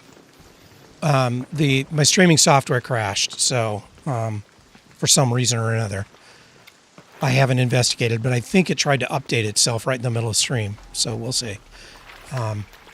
So it's not really your fault. The YouTube didn't drop the stream when it crashed, because I was down for like probably 20 minutes. And YouTube kept the stream active, whereas Twitch, of course, restarted the stream.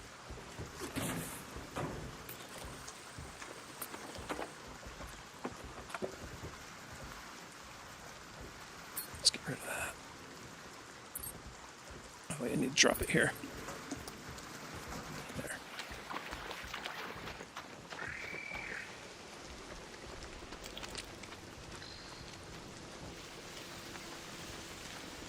Where you at? I don't see you.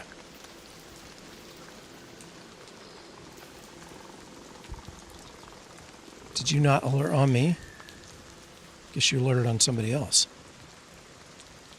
Okay. So if I'm trying to be stealthy, I don't want to encounter that guy. There seem to be a lot more fly boys these days. Yeah, I'm trying to prepare myself for the solo versus squads to try to be a little less running around like a goofball, being friendly to everybody, and a little more kind of creeping and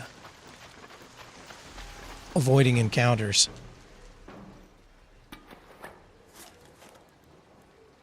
I could ditch that, but I'll ditch that. I don't really need that. don't need that at all.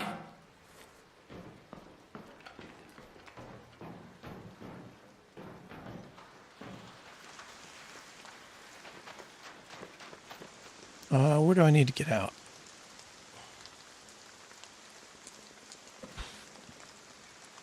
Keep that one for now. Shit. Run. I didn't bring adrenaline, which I should have if I'm going to be running a lot. I didn't think to pack it for some reason.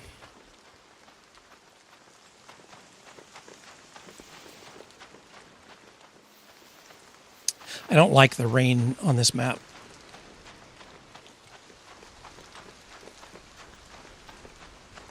So if that guy's down there, I'm sure the tower and the other have been looted. Somebody's fighting another leaper over here. This is a fairly hot extract, so I shouldn't expect to get through here without an encounter. I'm not going to shoot anybody unless I have to. I'm just kind of pretending like I'm in a more aggressive environment where I'm at a disadvantage. Just to try to... I'm one of those people that I have to practice things to get it kind of into my default mode. Ooh, that was a little...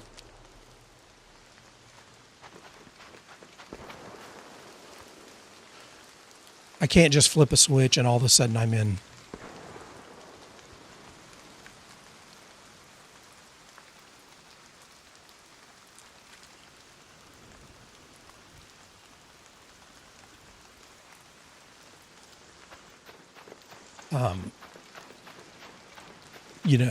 Stealth assassin mode.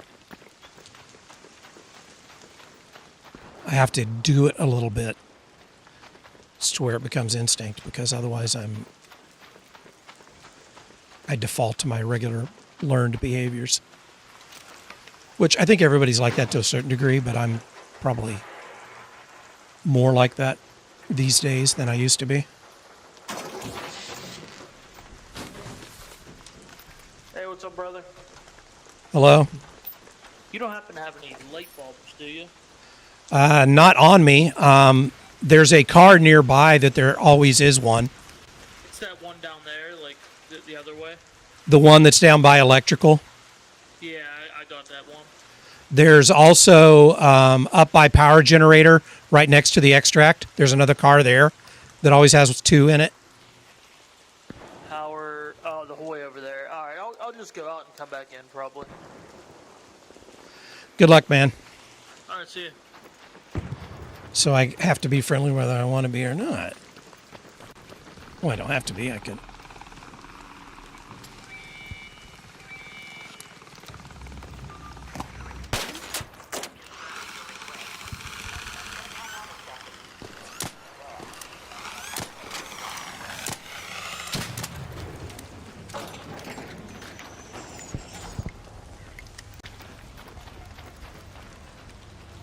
So I would not, this was a mistake. I shouldn't have done this. I shouldn't have come to this one if I was trying to be stealthy.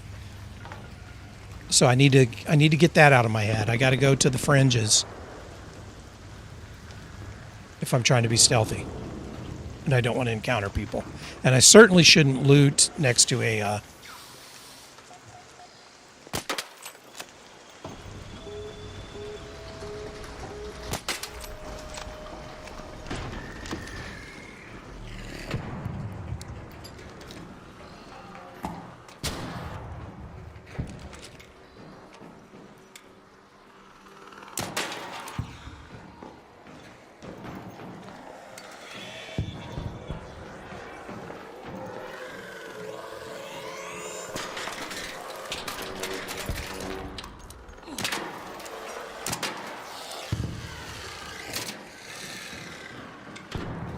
just going to kill these before I get out, because I can.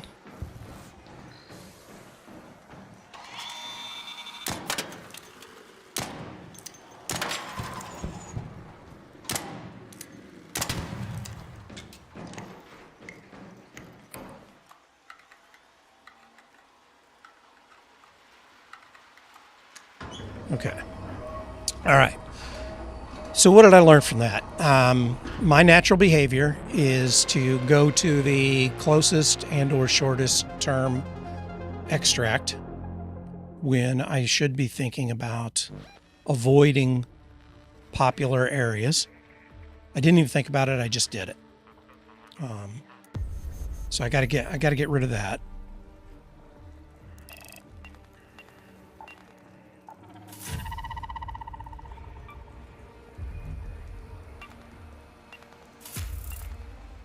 Okay. Wasn't even paying attention to wasp. I just happened to kill a bunch of them. I need to only loot. I need to stop looting in the open, which on dam that's a little tricky, but you'd stop looting in the open. When it's rainy like that, it's harder for me to hear people too. So, all right, let's see what I want. I need to sell this. Keep that. Keep that. Keep that.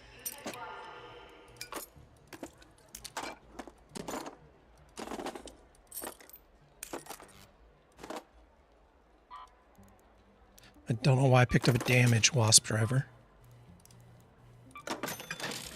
I need both of these, which I need to check that out.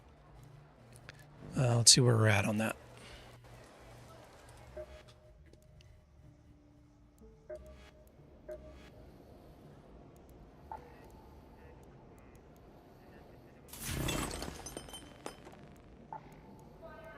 Definitely need more tick pods. And I haven't picked up any rusted bolts. I haven't been paying. I ignore rusted bolts so much that I wasn't even paying attention.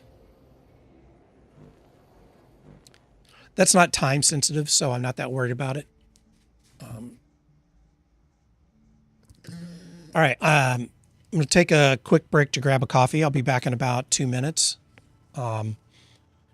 Apologies for YouTube viewers that don't get sound on my break commercials because YouTube has been, believe it or not, so I've been playing these, 50-year-old commercials on break. And YouTube, I've been getting copyright claims on 50-year-old commercial. So I turned the sound off, but that's what you'll notice. Be right back.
All right. Coffee acquired. Yeah, I'm going to fix that. I'm going to find all the commercials that are getting copy claimed and take them out of my rotation. But at the moment, I just had to mute sound so I don't have to deal with the DMCA stuff.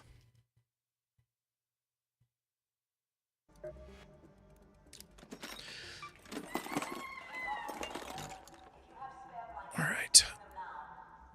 All right. That was enough of me trying to be stealthy, I think, for the moment. I'm going to switch to doing one of the quests and just trying to be a bit more circumspect. So I need to do the farm. That's this pharmacy. I need to remember it's not the... Okay. Let's go get some more boomies. Start with a refiner.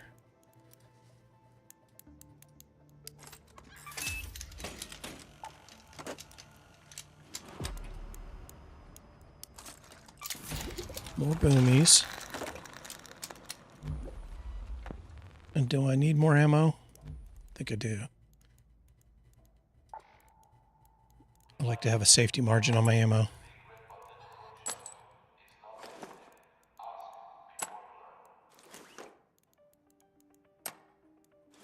Okay. Excuse me. Let's get the little poppers in. I really like these things for just taking care of the wasps. It's just low impact. Just throw it and be done with it. All right, let's go. What's on Buried City right now? Nothing. Okay, good. We'll try to get this quest taken care of.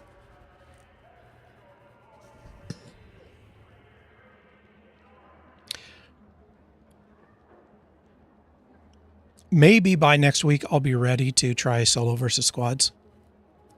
I just feel like I need to level up a little bit on my situational awareness. One of the things about being an older gamer in a game like this is that you know you're going to be at a disadvantage in most fights. So you have to, like Josie Whale said, you have to find an edge.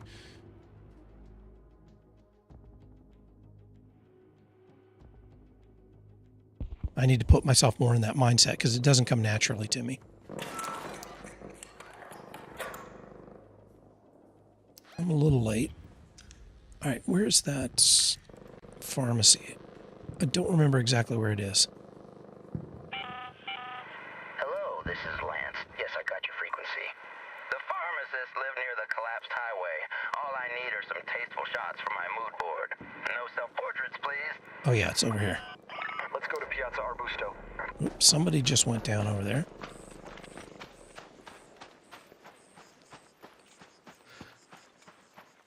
There's supposed to be increased PvP activity when the bird thing is going on.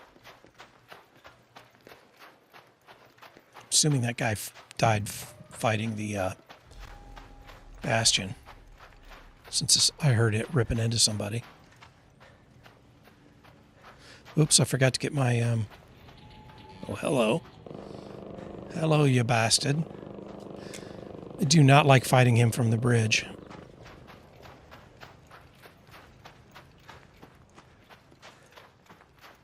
Let's jump down.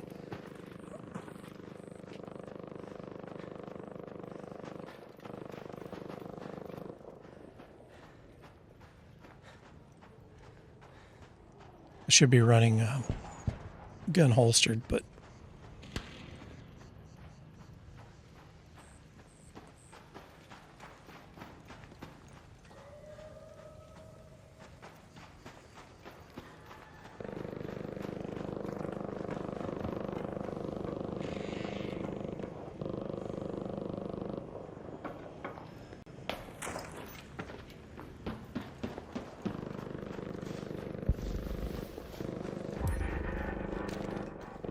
okay.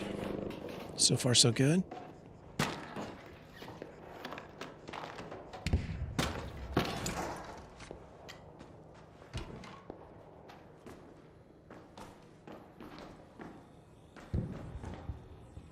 Oh, good. I can pick up some adrenaline while I'm here.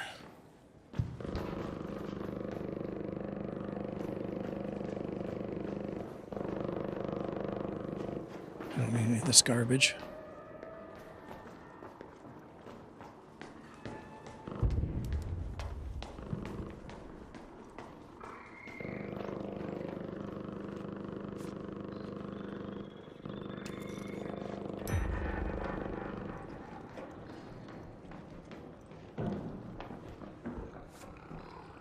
Hello, I'm upstairs.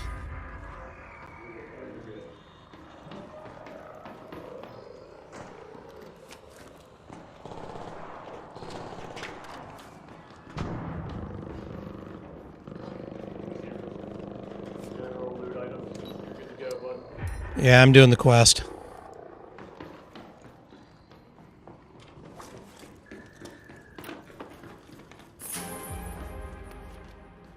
I've already got that. Hey, I just found a silencer 2 blueprint that I don't need. Do you need it? Yeah, man. Let me see. Oh, you're the man. No worries.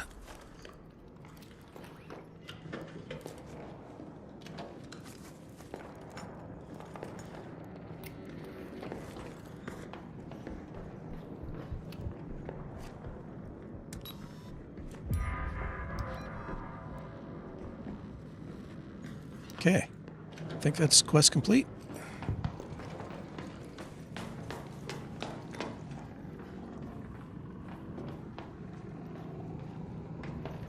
If I can get out of here without the Rocketeer blasting me, that would be a bonus.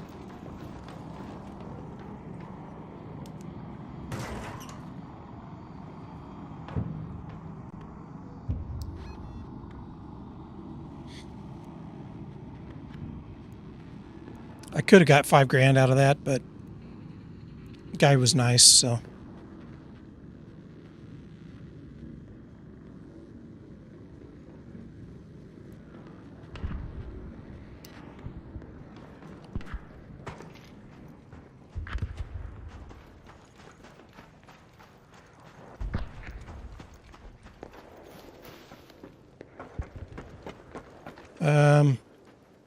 Do I bother with more loot here, or do I just go ahead and get out? Let's go to that metro. Did the quest. Might as well get out. Because I started late and I'm not in a really good loot position anyway.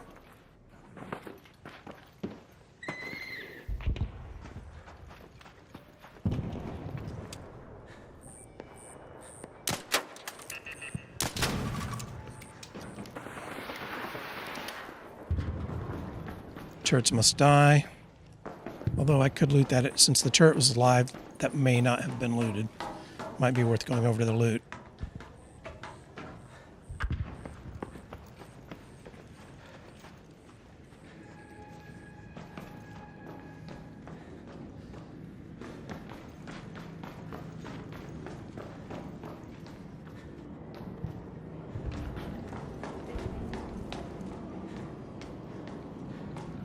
I do need tick pods, so.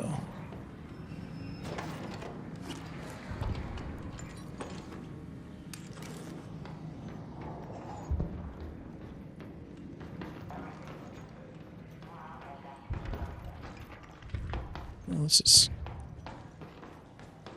a waste of time for looting.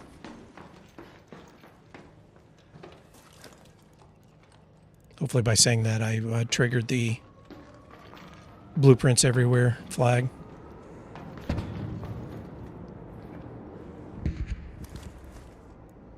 Don't care for that grenade.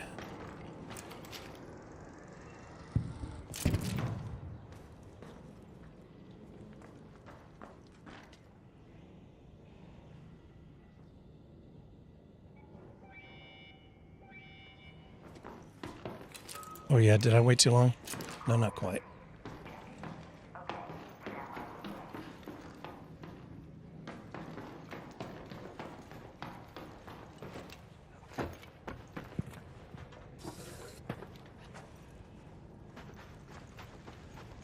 Okay, that was a waste of time.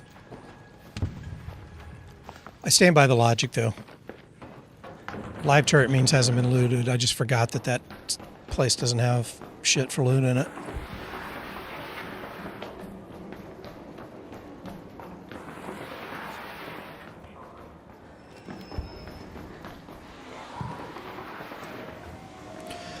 Hello, I'm just here to extract.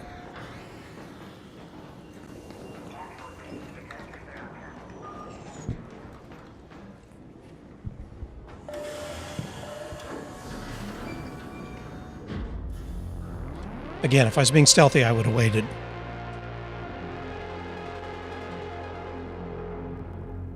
But I was aware of that. That was a conscious choice. All right, so I got that quest knocked out as soon as I turned it in.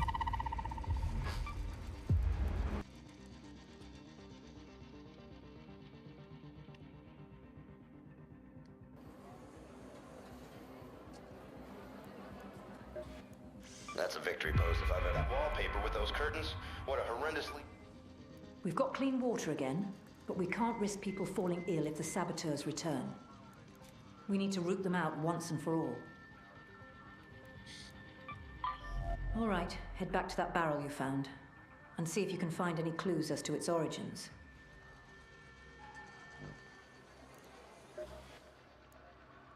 Okay, listen, the official Toledo Tubes management is demanding one of our power rods for usage of their slingshot tubes. Should be an easy one. Check around the generators for the dam and see if There you go. Take my power rod, Celeste. Able to tell the difference between this rod and our own. We caught a break. One of our scouts saw a member of the Tubes management make a dead drop inside the Santa Maria houses in Buried City. This might be our chance to dig up some dirt on them for a change. Perfect. My scout couldn't get too close. Well, that was an easy quest. I'm hanging on to these snowballs. Don't know if they're ever going to be useful, but I'm keeping them just in case.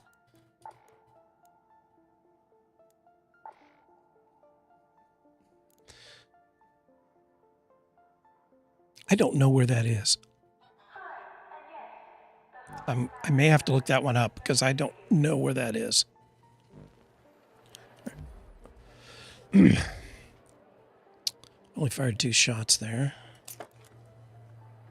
I don't really need that, because I have a bunch of them. I'm going to keep this.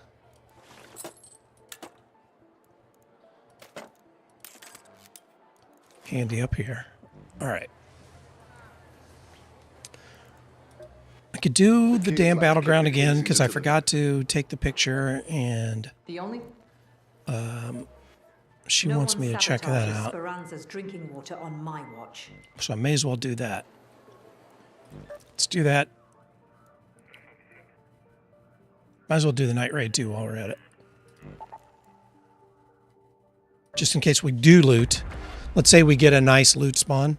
I'll start looting instead of doing those and try to get lucky and get some blueprints.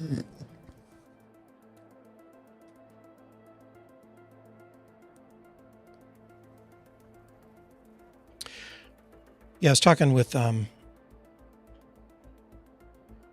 people earlier about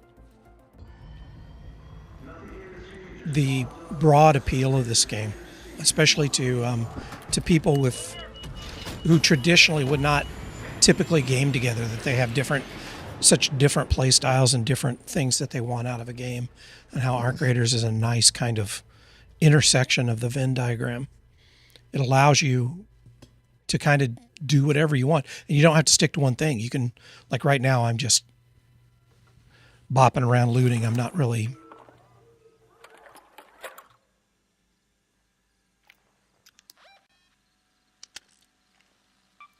Let's move to that location. and it really facilitates that. To the dark yet, Raider? Loot The is ripe for the picking while most of Toledo is asleep. Though play my your own suppliers way say the kind Ark of is twice as game. vigilant after sunset. I mean, there's still a threat. You're still subject to the threat of people, playing a different way and interfering with your experience. But that's just kind of low-key anxiety, not really like it can't be done. And I keep drawing parallels to the old Dark Zone in The Division and how that became just a troll fest.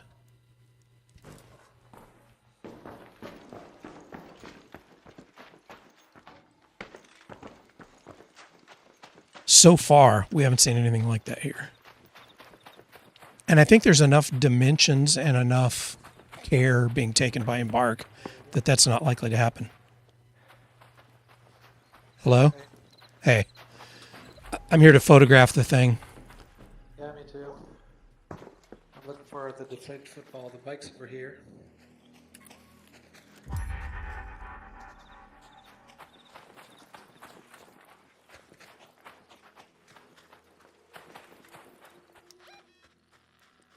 Bike pump and a deflated football.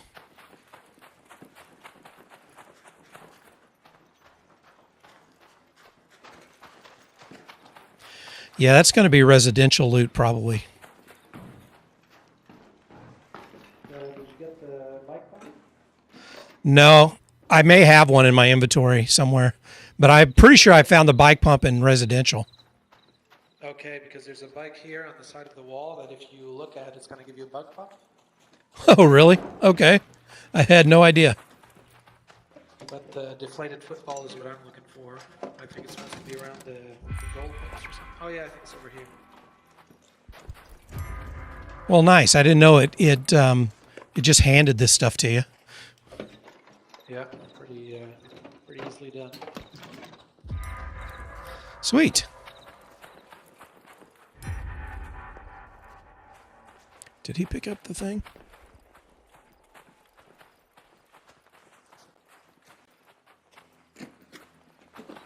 Huh. I should kill him for that. For taking my crate. Okay, where's the toxic trail? Return to the water intake below water treatment control building. Okay, that's going to be over here. Let's go to that location.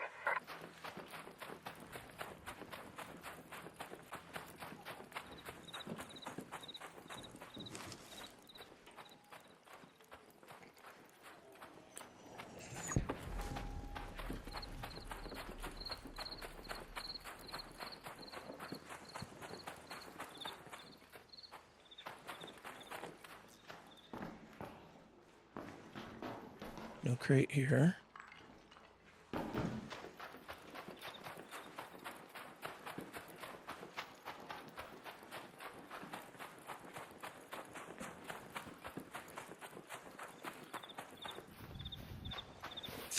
Oh yeah, there's the flower.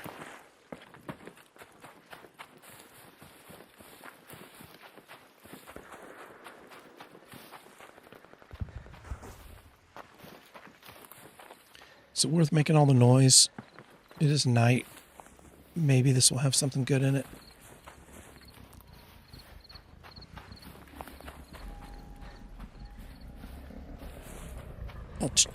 I'll test it.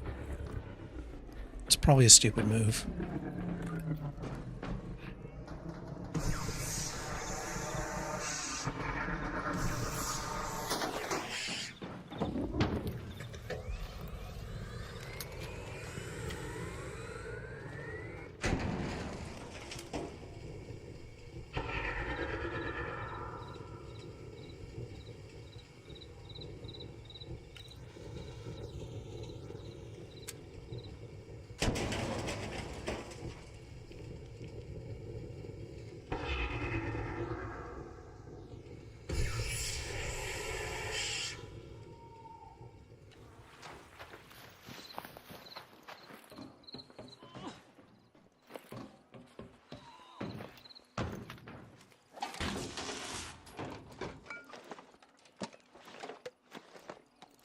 Yeah, that was shit loot still.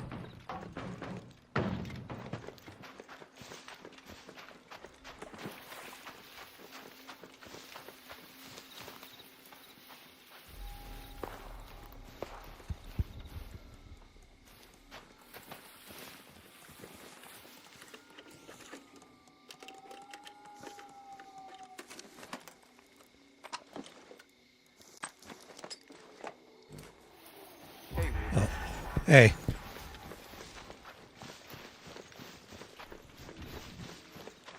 I don't know why that guy waited around. Don't like that.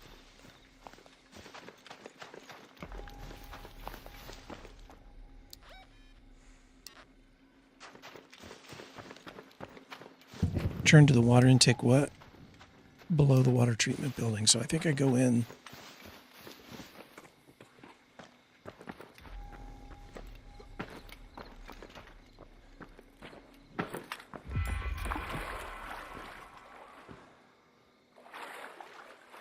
Search the swamp. Okay. It's going to be one of those multi-step bullshit things.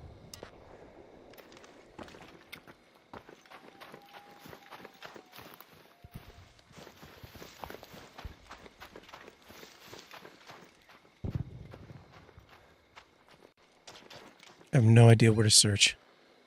Traces of the barrel's origins. Go to that location. I guess I should search close by. Oh, it's that truck.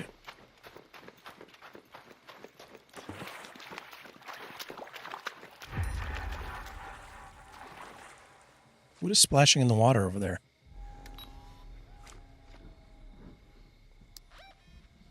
Search the truck for clues.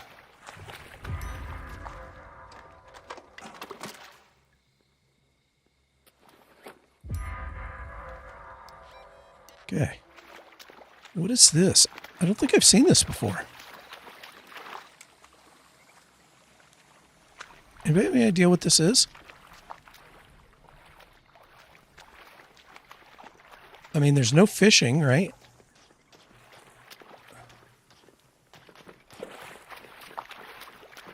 I mean, that makes me want to throw a fishing rod in there. Weird. Okay, I got my quests. Let's head home at the water treatment elevator.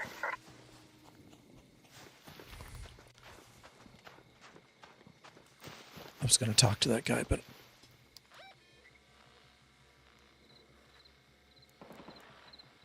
Yeah, that's the only thing around here to get out. I'm going to have to go there.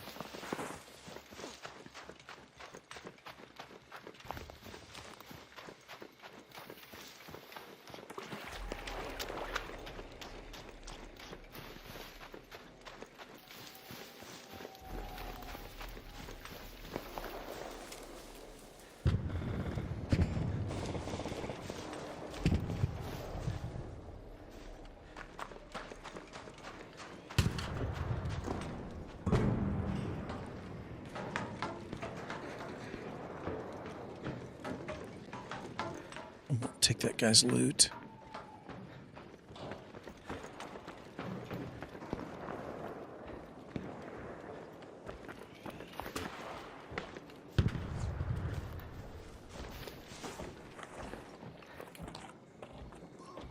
We're gonna have to fight a four-legged freak.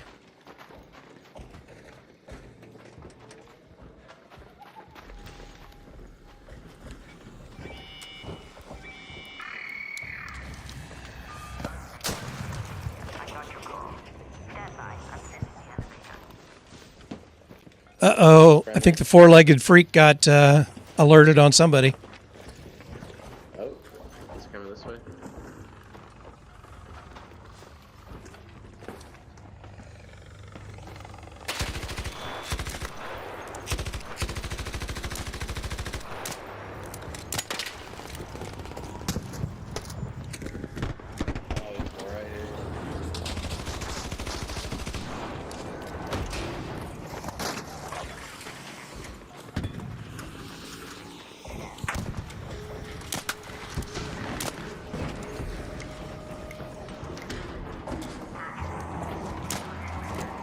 Oh, he's right here.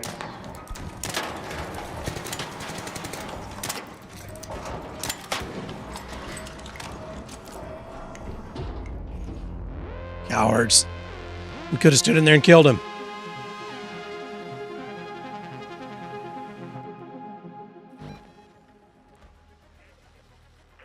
Oh well, I got my 2 quests, right?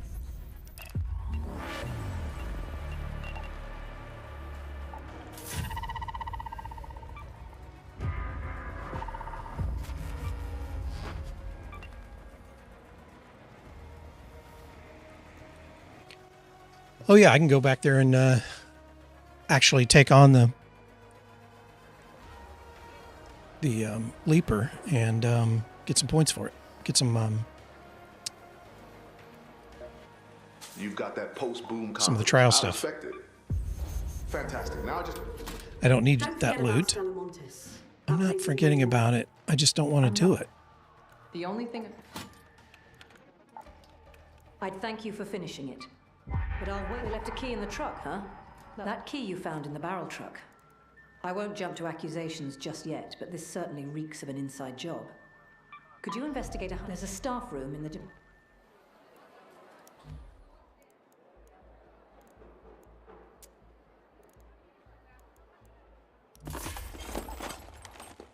All right. Got to do some inventory maintenance.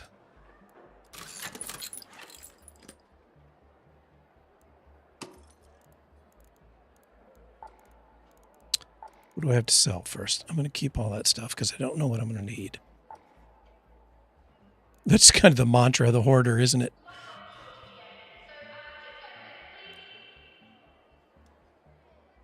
I have to sell this. All right, so I have to make room. I don't need that many Raider flares. I can get rid of ammo because I can just make more. Yeah, let's sell that.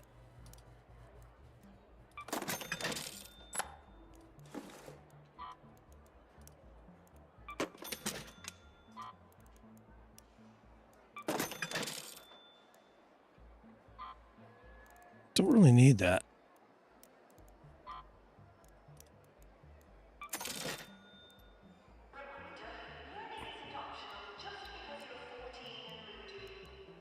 I don't use these.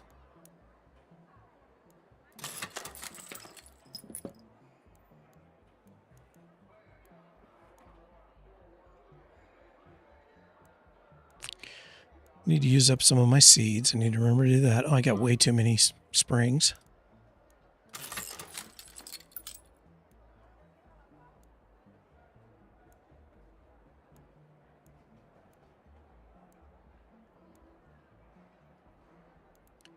Do I need 3 extended medium mag 2s? I don't think I do.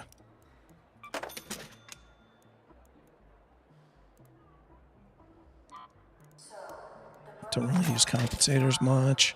I don't need 2 of these.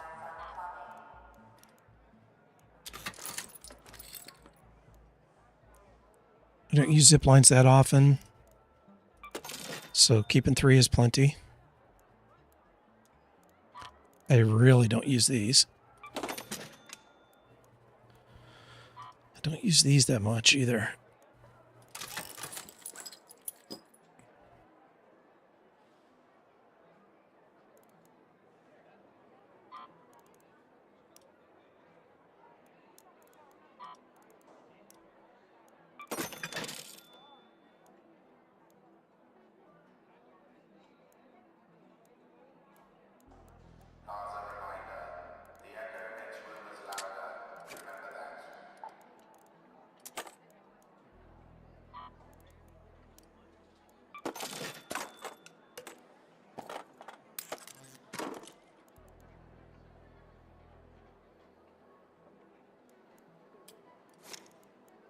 Okay, all good here. We'll give a quick repair on this just because I don't want to forget to do it and end up breaking it. All right, how are we doing here?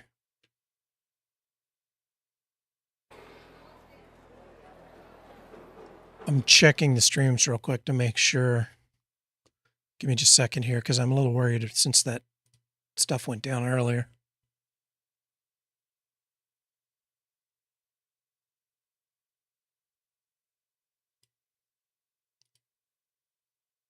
Just want to make sure.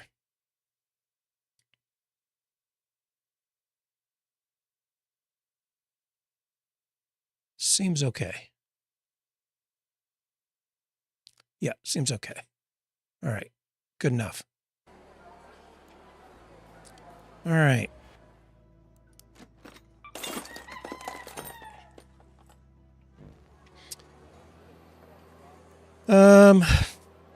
Let's take advantage of, oh, the night raid's over. Wait, no, let's take advantage of the night raid here again.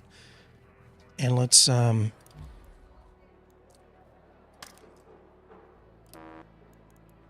kill what's-his-face.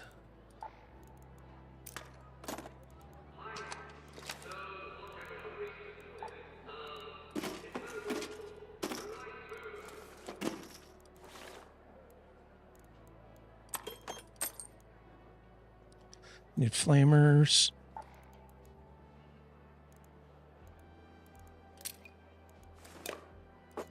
There we go. Okay.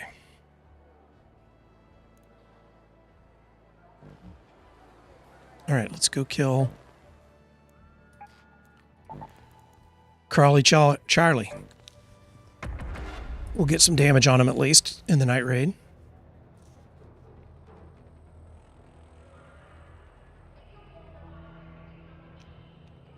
Hopefully, we don't get ratted out. I mean, the hull cracker, you can buy it. It's not that great, so I'm not sure why somebody would rat you for it, but it's possible.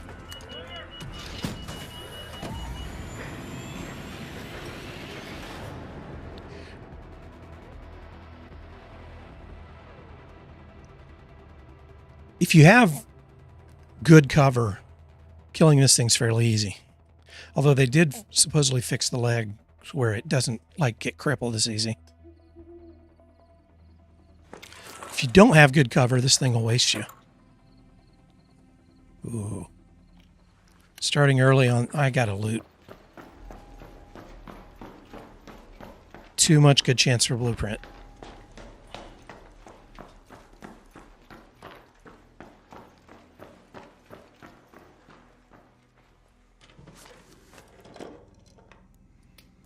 Just got rid of one of those, but I'll take it for now because I can't help myself.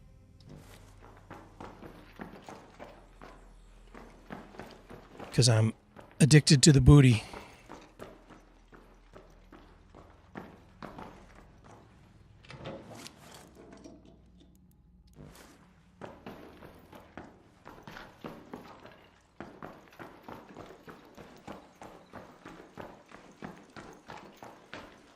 Oops, I didn't mean to do that. This light that they put in over here throws me off.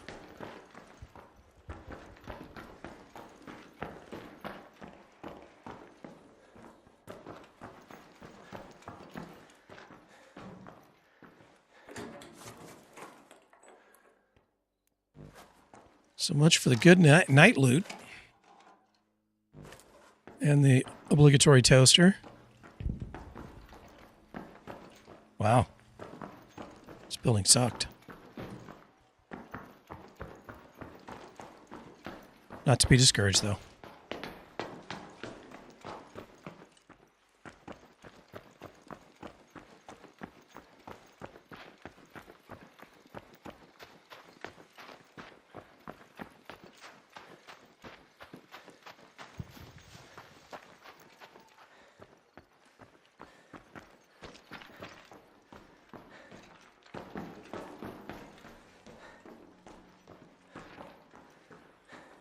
Keep thinking I hear footsteps.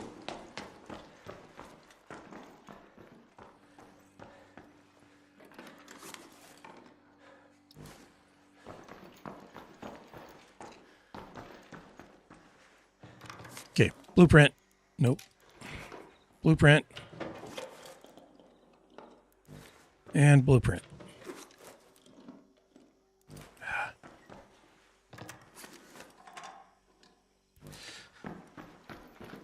The loot table is conspiring against me.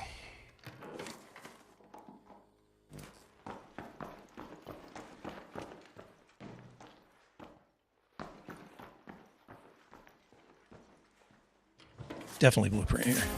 Yes. Yes.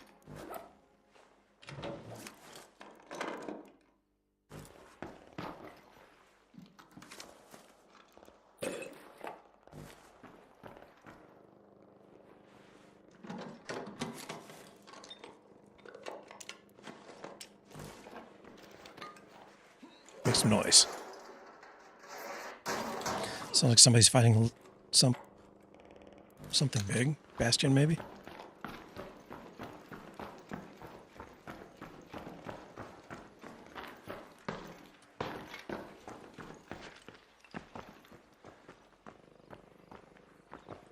Okay, one more check.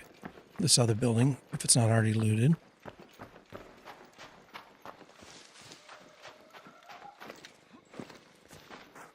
Oh, come on. Quit getting hung up. Oop.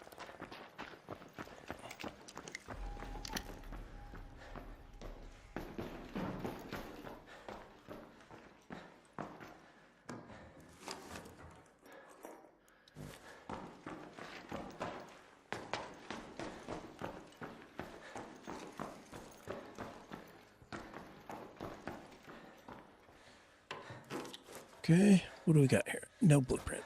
We're going to have 2 blueprints in these, though. 2 or 0. It is 0.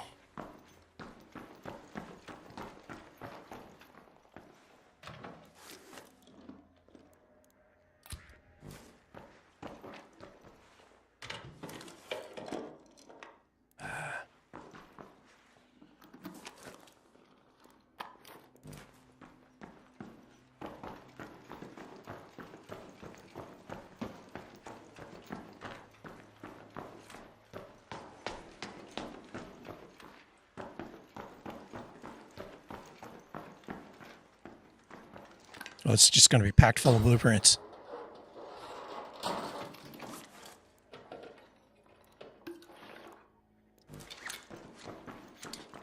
Here I am bitching about getting one blueprint. I got spoiled when they were spawning all the time.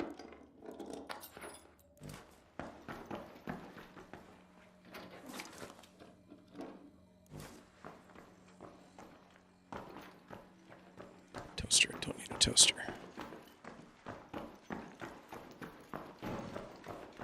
All right, let's go find the this guy. Let's move to that location.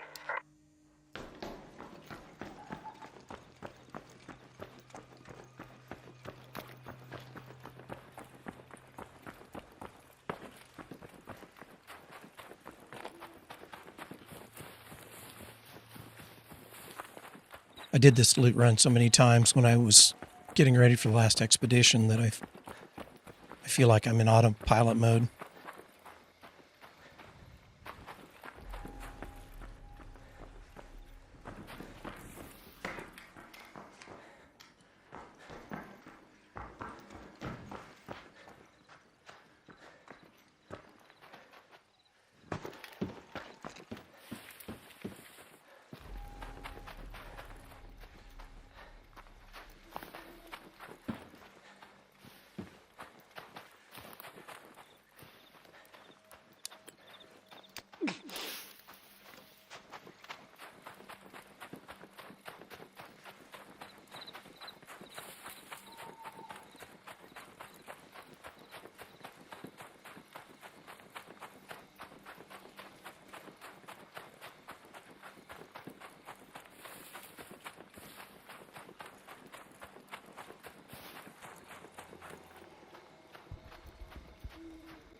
I hear him. Somebody's fighting him. Oh, shit. Somebody got killed.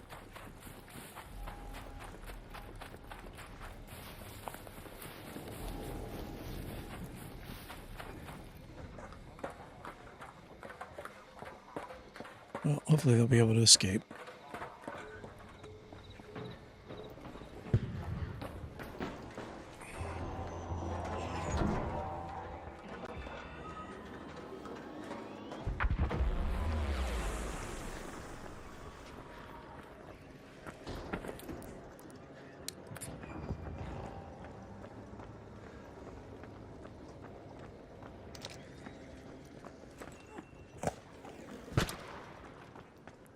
Why did that come back and try to hit me?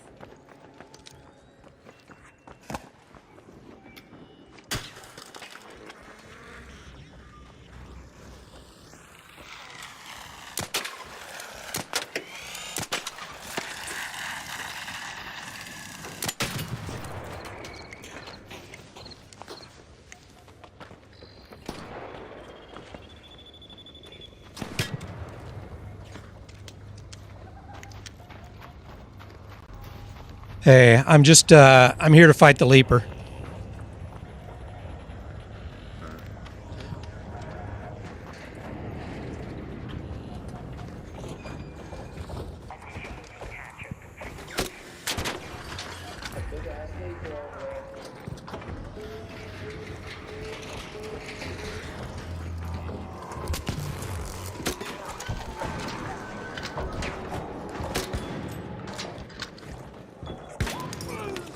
Who just shot me?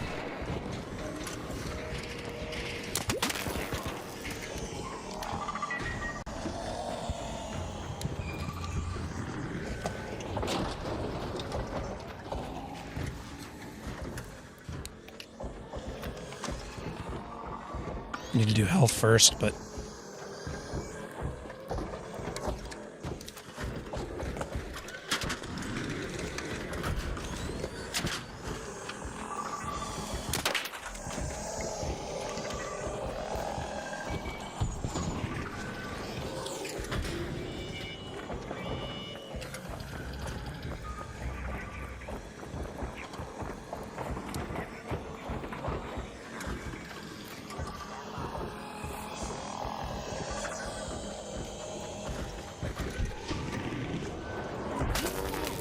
Fuck.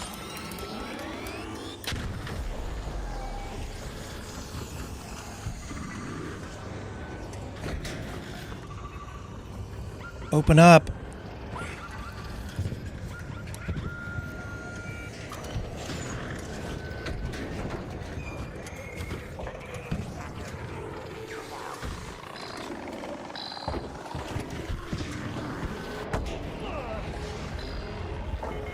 Wow, that did not work out well. That guy shooting me fucked me up. That guy shooting me screwed the whole thing up.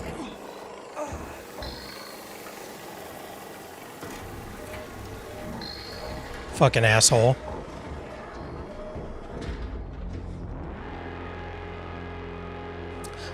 That was a shit move. There was nothing to be gained from it. He just did it to troll.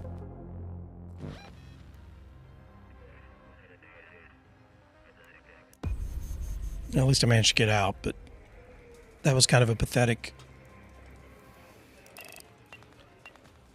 That was kind of pathetic. That's the trouble with fighting him in a place where everybody's, you know, coming to. And then people were using the... I wanted to use the elevator to fight him. It would have been an easy way to do it, but people were like, I got to get out. And then the other guy shoot me in the fucking back. Ah! Bear Dad on YouTube. Thank you very much. Appreciate it. There's bears everywhere. You can't be too safe.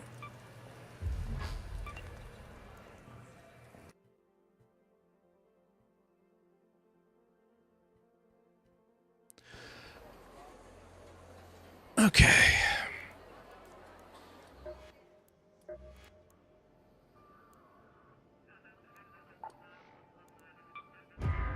All right, this is the one I want. I'll get it next. All right. Quick pee break. I'm not even going to bother to put the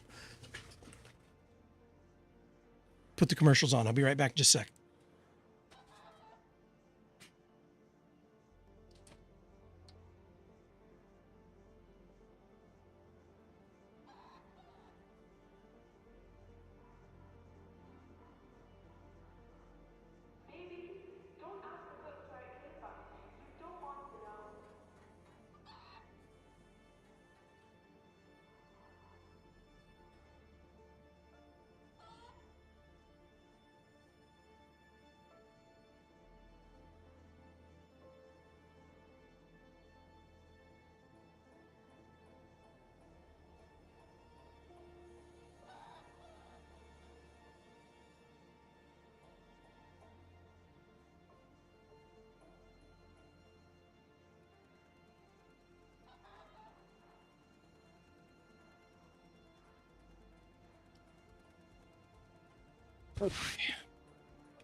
Crisis avert.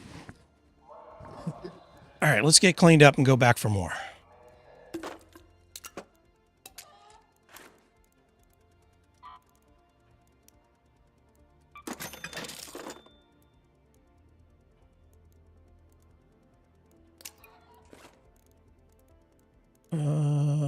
Health. Sell these. Is this one I can learn? Yes, it is. Nice. I don't need this for night raids.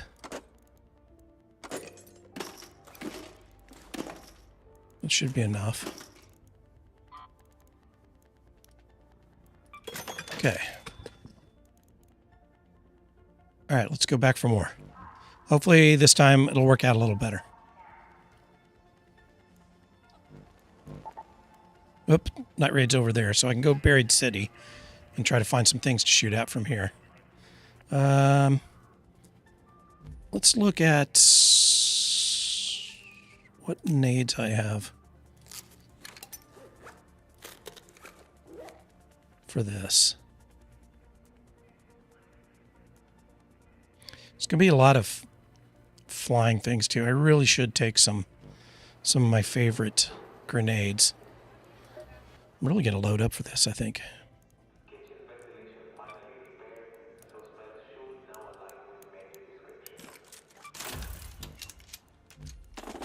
So good for getting those things off your back.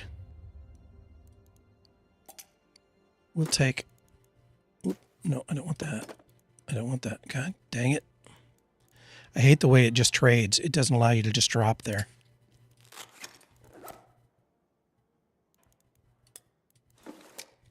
There we go. Okay. What's that look like? It's not ready to break, is it? No, but... Oh, I can upgrade it? Let's do that. I didn't realize I hadn't upgraded it.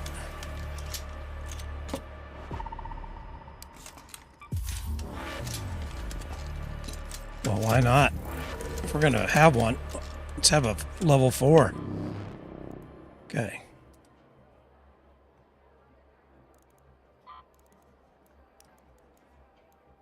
I'm just going to repair because I don't want to be bothered to switch it out. All right, let's take some more heavy ammo and call that good. All right, let's go fight some armored arc.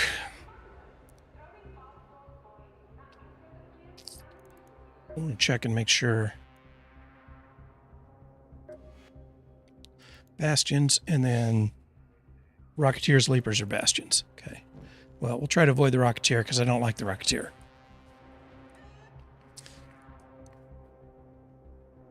But I will take a Bastion or a Leaper. And I'll take a Rocketeer if I need to. If I get a good spot for it.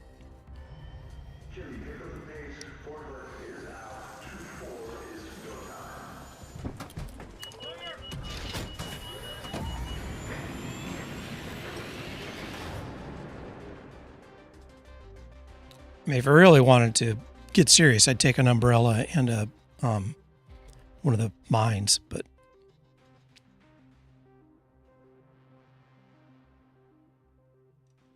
we'll just do it this way. Sounds like somebody's fighting him already. Maybe not.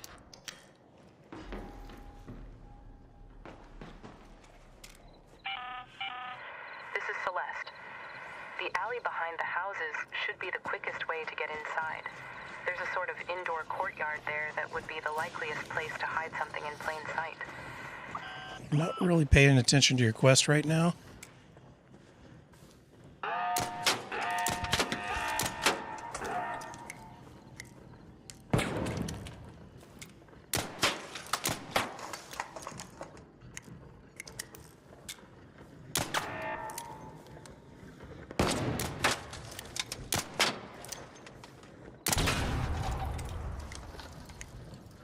Oh, there's the follow. I just now got the notice for the follow.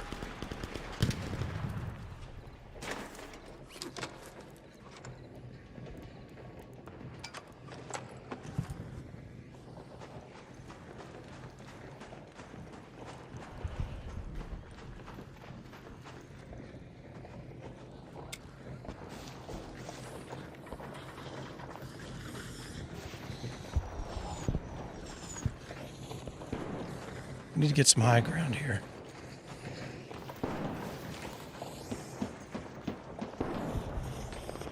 This is not high ground enough.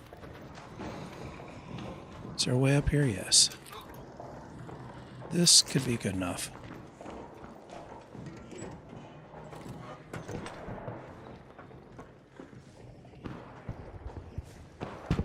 There might be better, but this gives me more escape routes.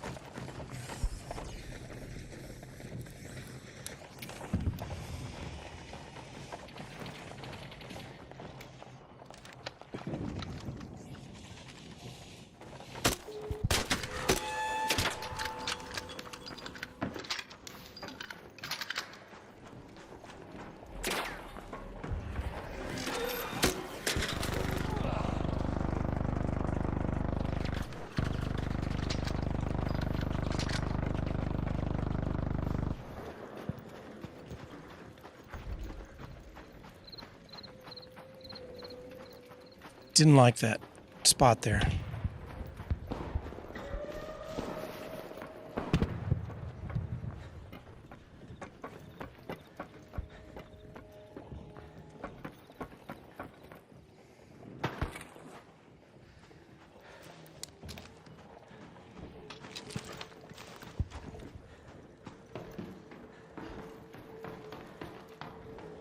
Does this not go up? Guess it doesn't. All right. Well, let's keep fucking around and maybe we can get up there eventually.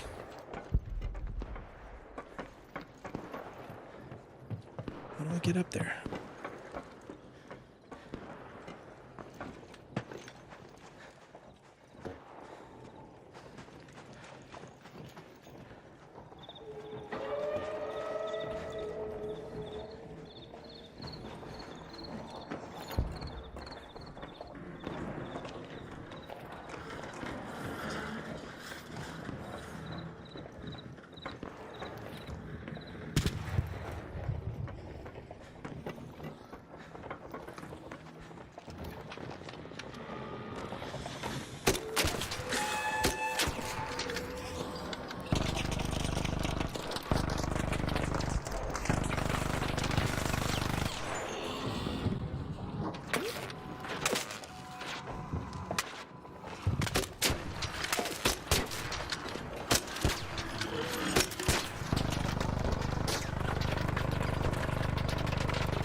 Hey, I took one cell off this. You can have everything else.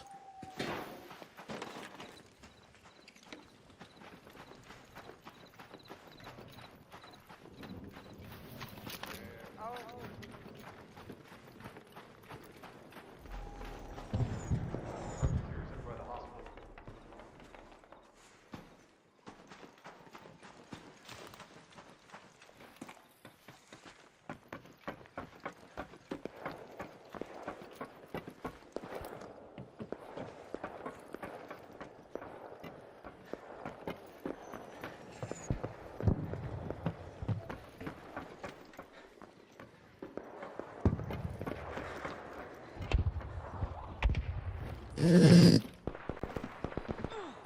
had to put some body English on that one.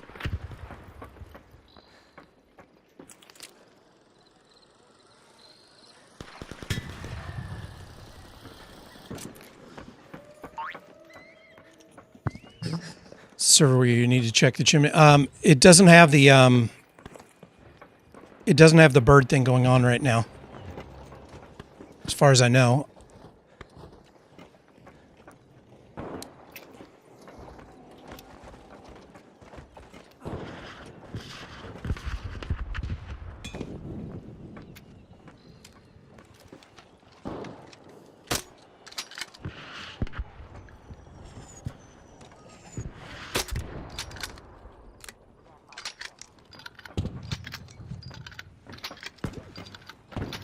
The Bird City thing, I don't think is going on right now.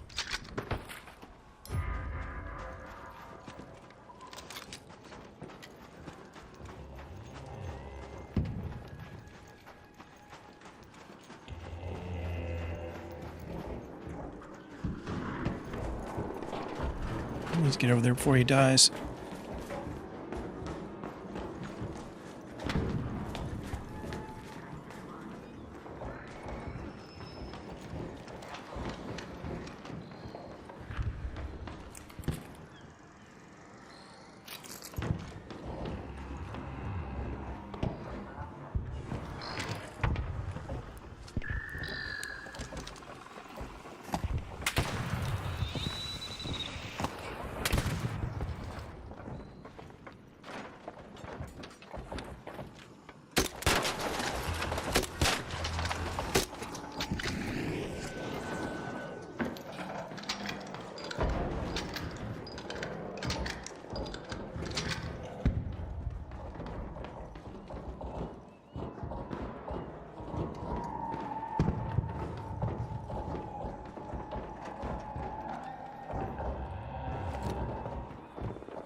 Don't really need this stuff.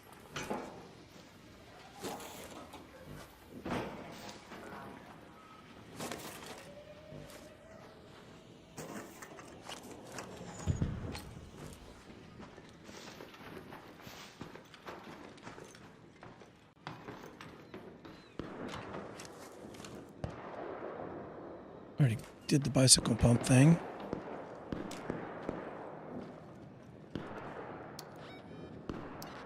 I hear another big thing. I think.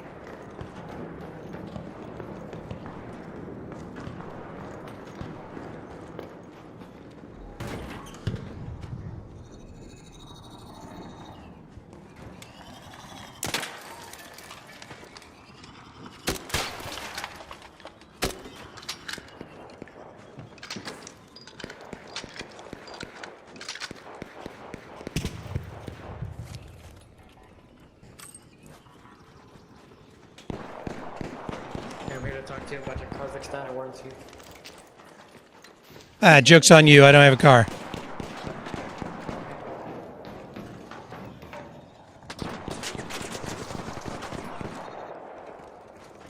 Get that shit. Get that shit. Nice. GG's.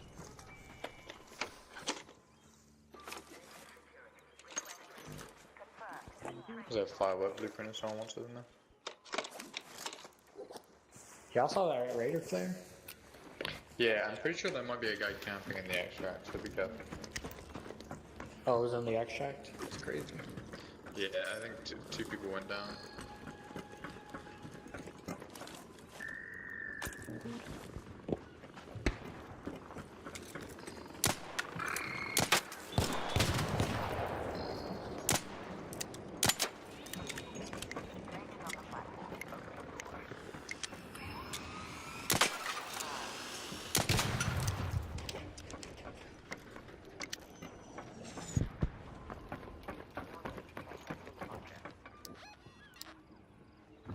I think I hear one more stomper.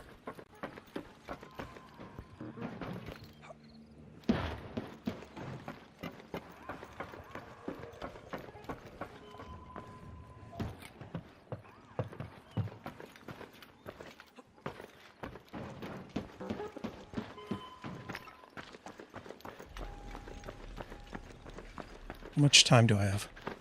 17. I got plenty of time.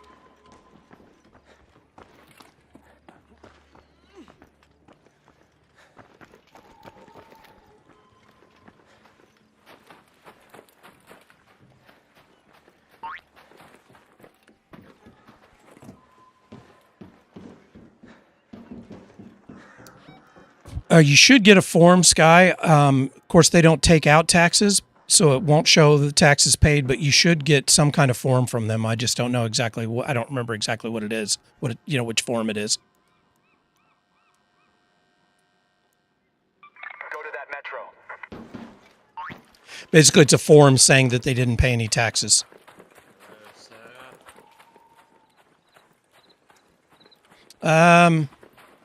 I won't say she's wrong because things could have changed since the last time I was at 1099.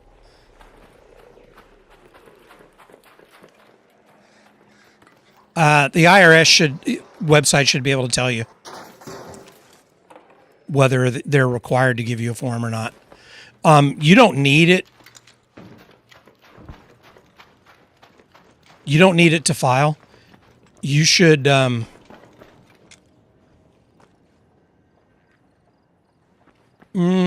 Wait a minute. They should give you something that says how much they paid, I think. I'd have to double check my records to remember what form comes from where, because I honestly don't remember. I'm pretty sure they have to give you a form that says what you were paid, money-wise.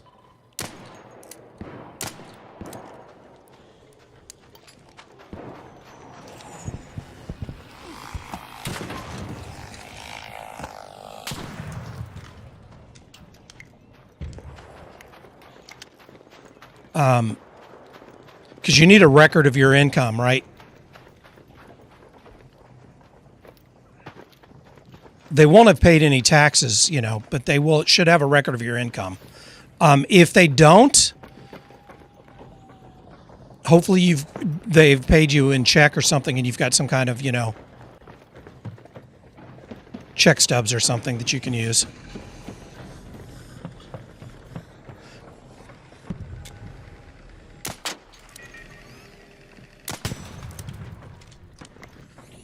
They will be filing something that says how much they paid you.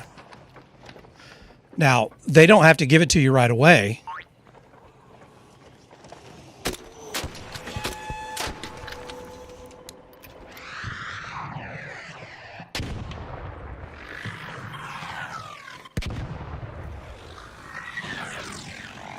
Fuck. I didn't mean to fall off. Sub-parkour.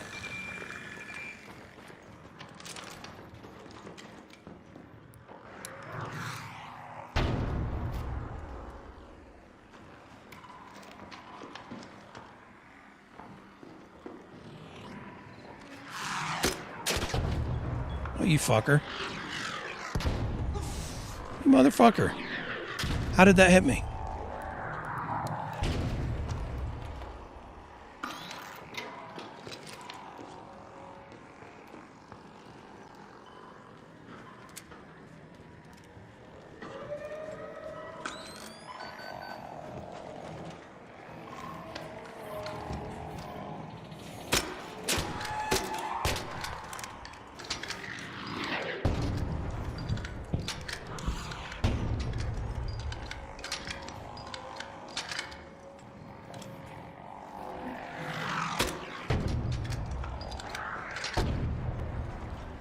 Yeah, if you go to the IRS website, it'll tell you exactly what you should and shouldn't get.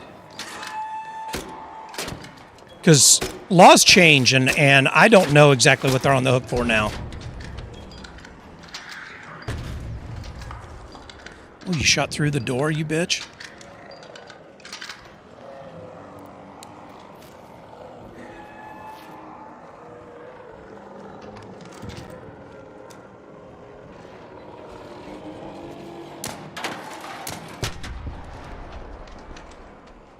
Good.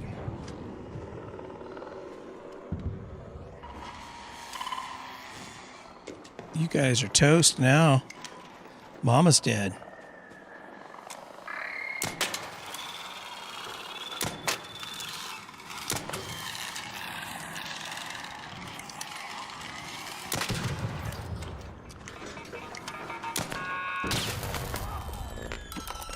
You called in a ball, really, to take me out? It almost did.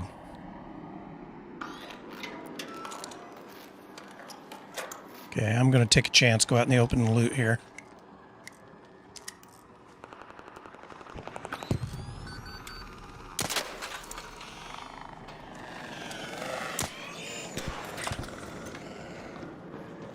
Maybe. If I can find a way out of here.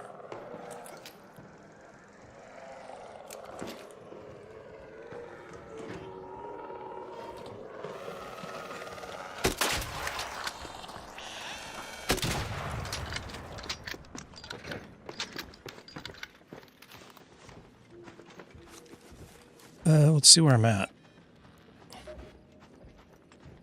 Oh, I'm doing pretty good. I don't really need to shoot anymore. I can get out.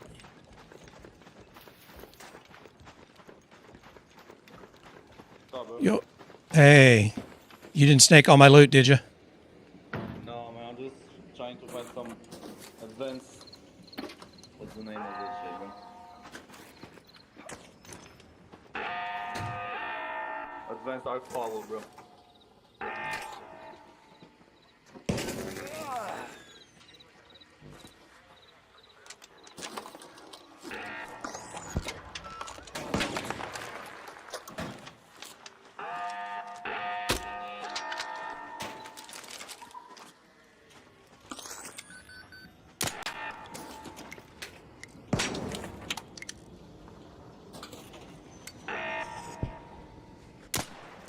Wow, I'm lagging out.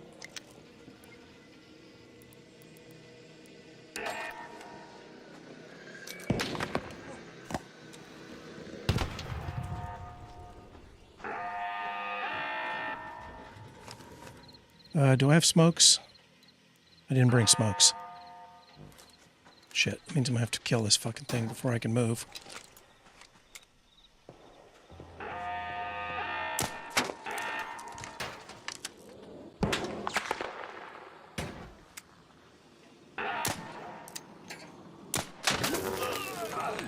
God damn it. Alright, I just have to get out of here.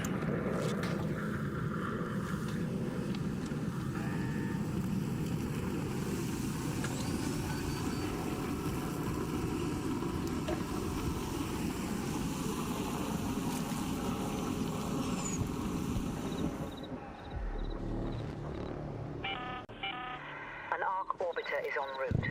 The safe window is closing. You have 10 minutes to return to Speranza. I repeat, 10 minutes.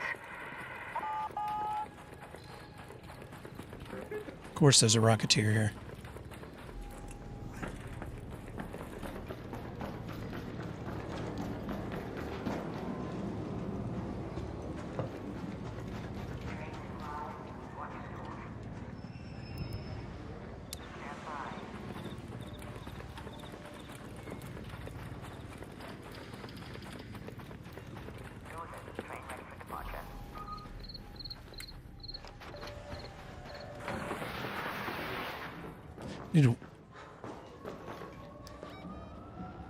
Okay, I was going to say, this shouldn't be locked.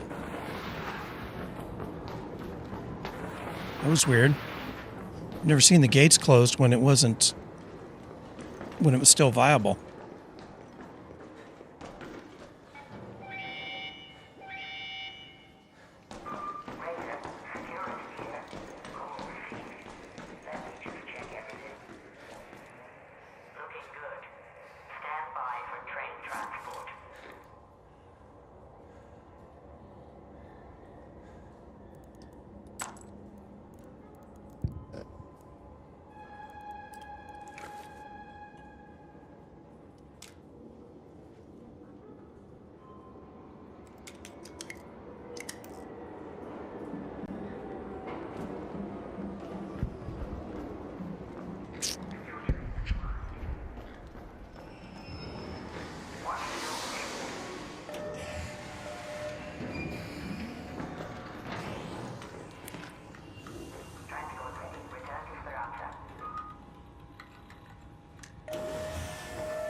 Okay.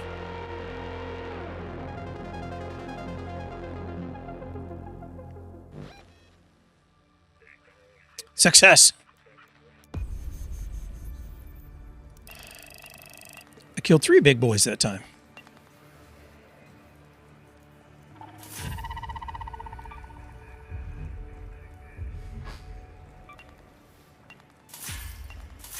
Oh, brilliant. Tempest is okay. Angle grip 3, good. Blueprints, always good.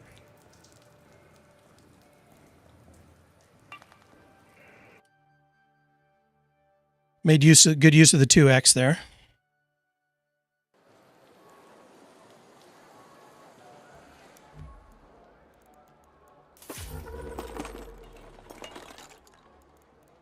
Okay, let's see what we can do here to clear this out.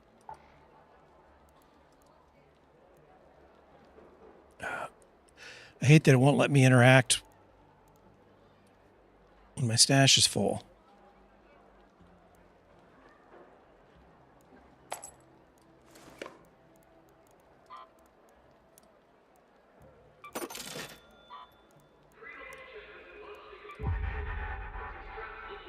Nice.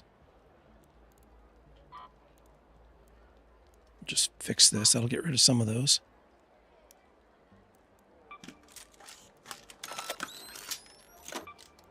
There we go.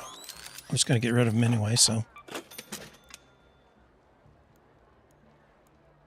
I don't want these fireworks.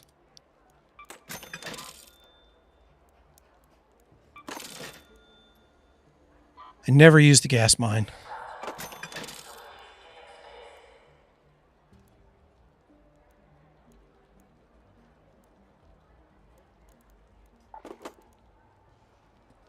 Okay.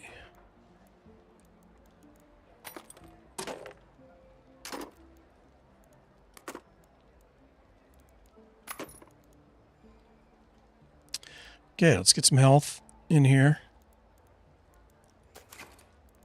I need more of those. What time's getting me? 1:30. I lost about 30 minutes on the downtime.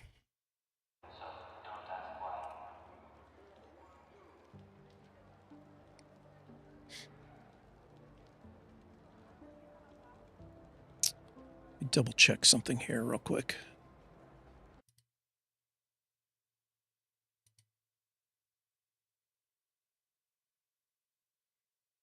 Just double checking and make sure everything's still okay. I'm still a little nervous that something's more wrong than I thought it was with the stream software.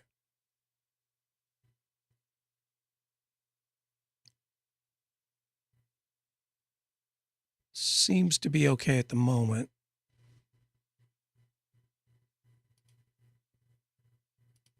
Let me check it from the channel perspective.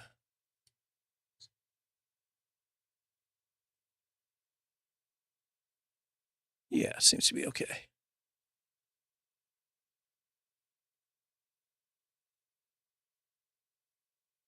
Okay, let's close this. All right, I think I'm going to wrap it up here. I'm trying to keep things to 3 hours as much as possible for health reasons and for giving myself plenty of time to do the editing on the side. But I'll probably go longer next week. I'm really kind of just experimenting with the schedule this week. So I encourage you, if you're on Twitch or YouTube, to check out either the schedule on Twitch or the stream description on YouTube to see the full week schedule that I have planned out right now. I should be back tomorrow, but it'll be tomorrow night for a late night session. That should be fun. I haven't done a late night in a while. Yeah, thank you. Thank you for hanging out, and I appreciate very much the follow on YouTube, the sub, whatever they call them over there. Sorry about the technical difficulties, but I will be back tomorrow night, and then I'll be back Saturday afternoon. I'm going to try to get some squad play going Saturday. We'll just see if I can convince anyone to play. And then Sunday, if you're not doing anything Sunday morning, stop in. I'm just going to have a just chatting session for a couple hours where we bullshit basically about whatever suits me. So that should be going on. And then I'll be back in the mornings next week. So let's leave you with let's do a bit of nozzle, and I will catch you guys next time. Thanks for hanging out. Please do not be alarmed. We are about to engage the nozzle. Please do not move while the nozzle is engaging. Moving will disrupt calibration of the nozzle. Please wait while we calibrate the nozzle. Please do not look away from the nozzle. The nozzle is now calibrating. The nozzle is still calibrating. The nozzle has completed calibration. Thank you.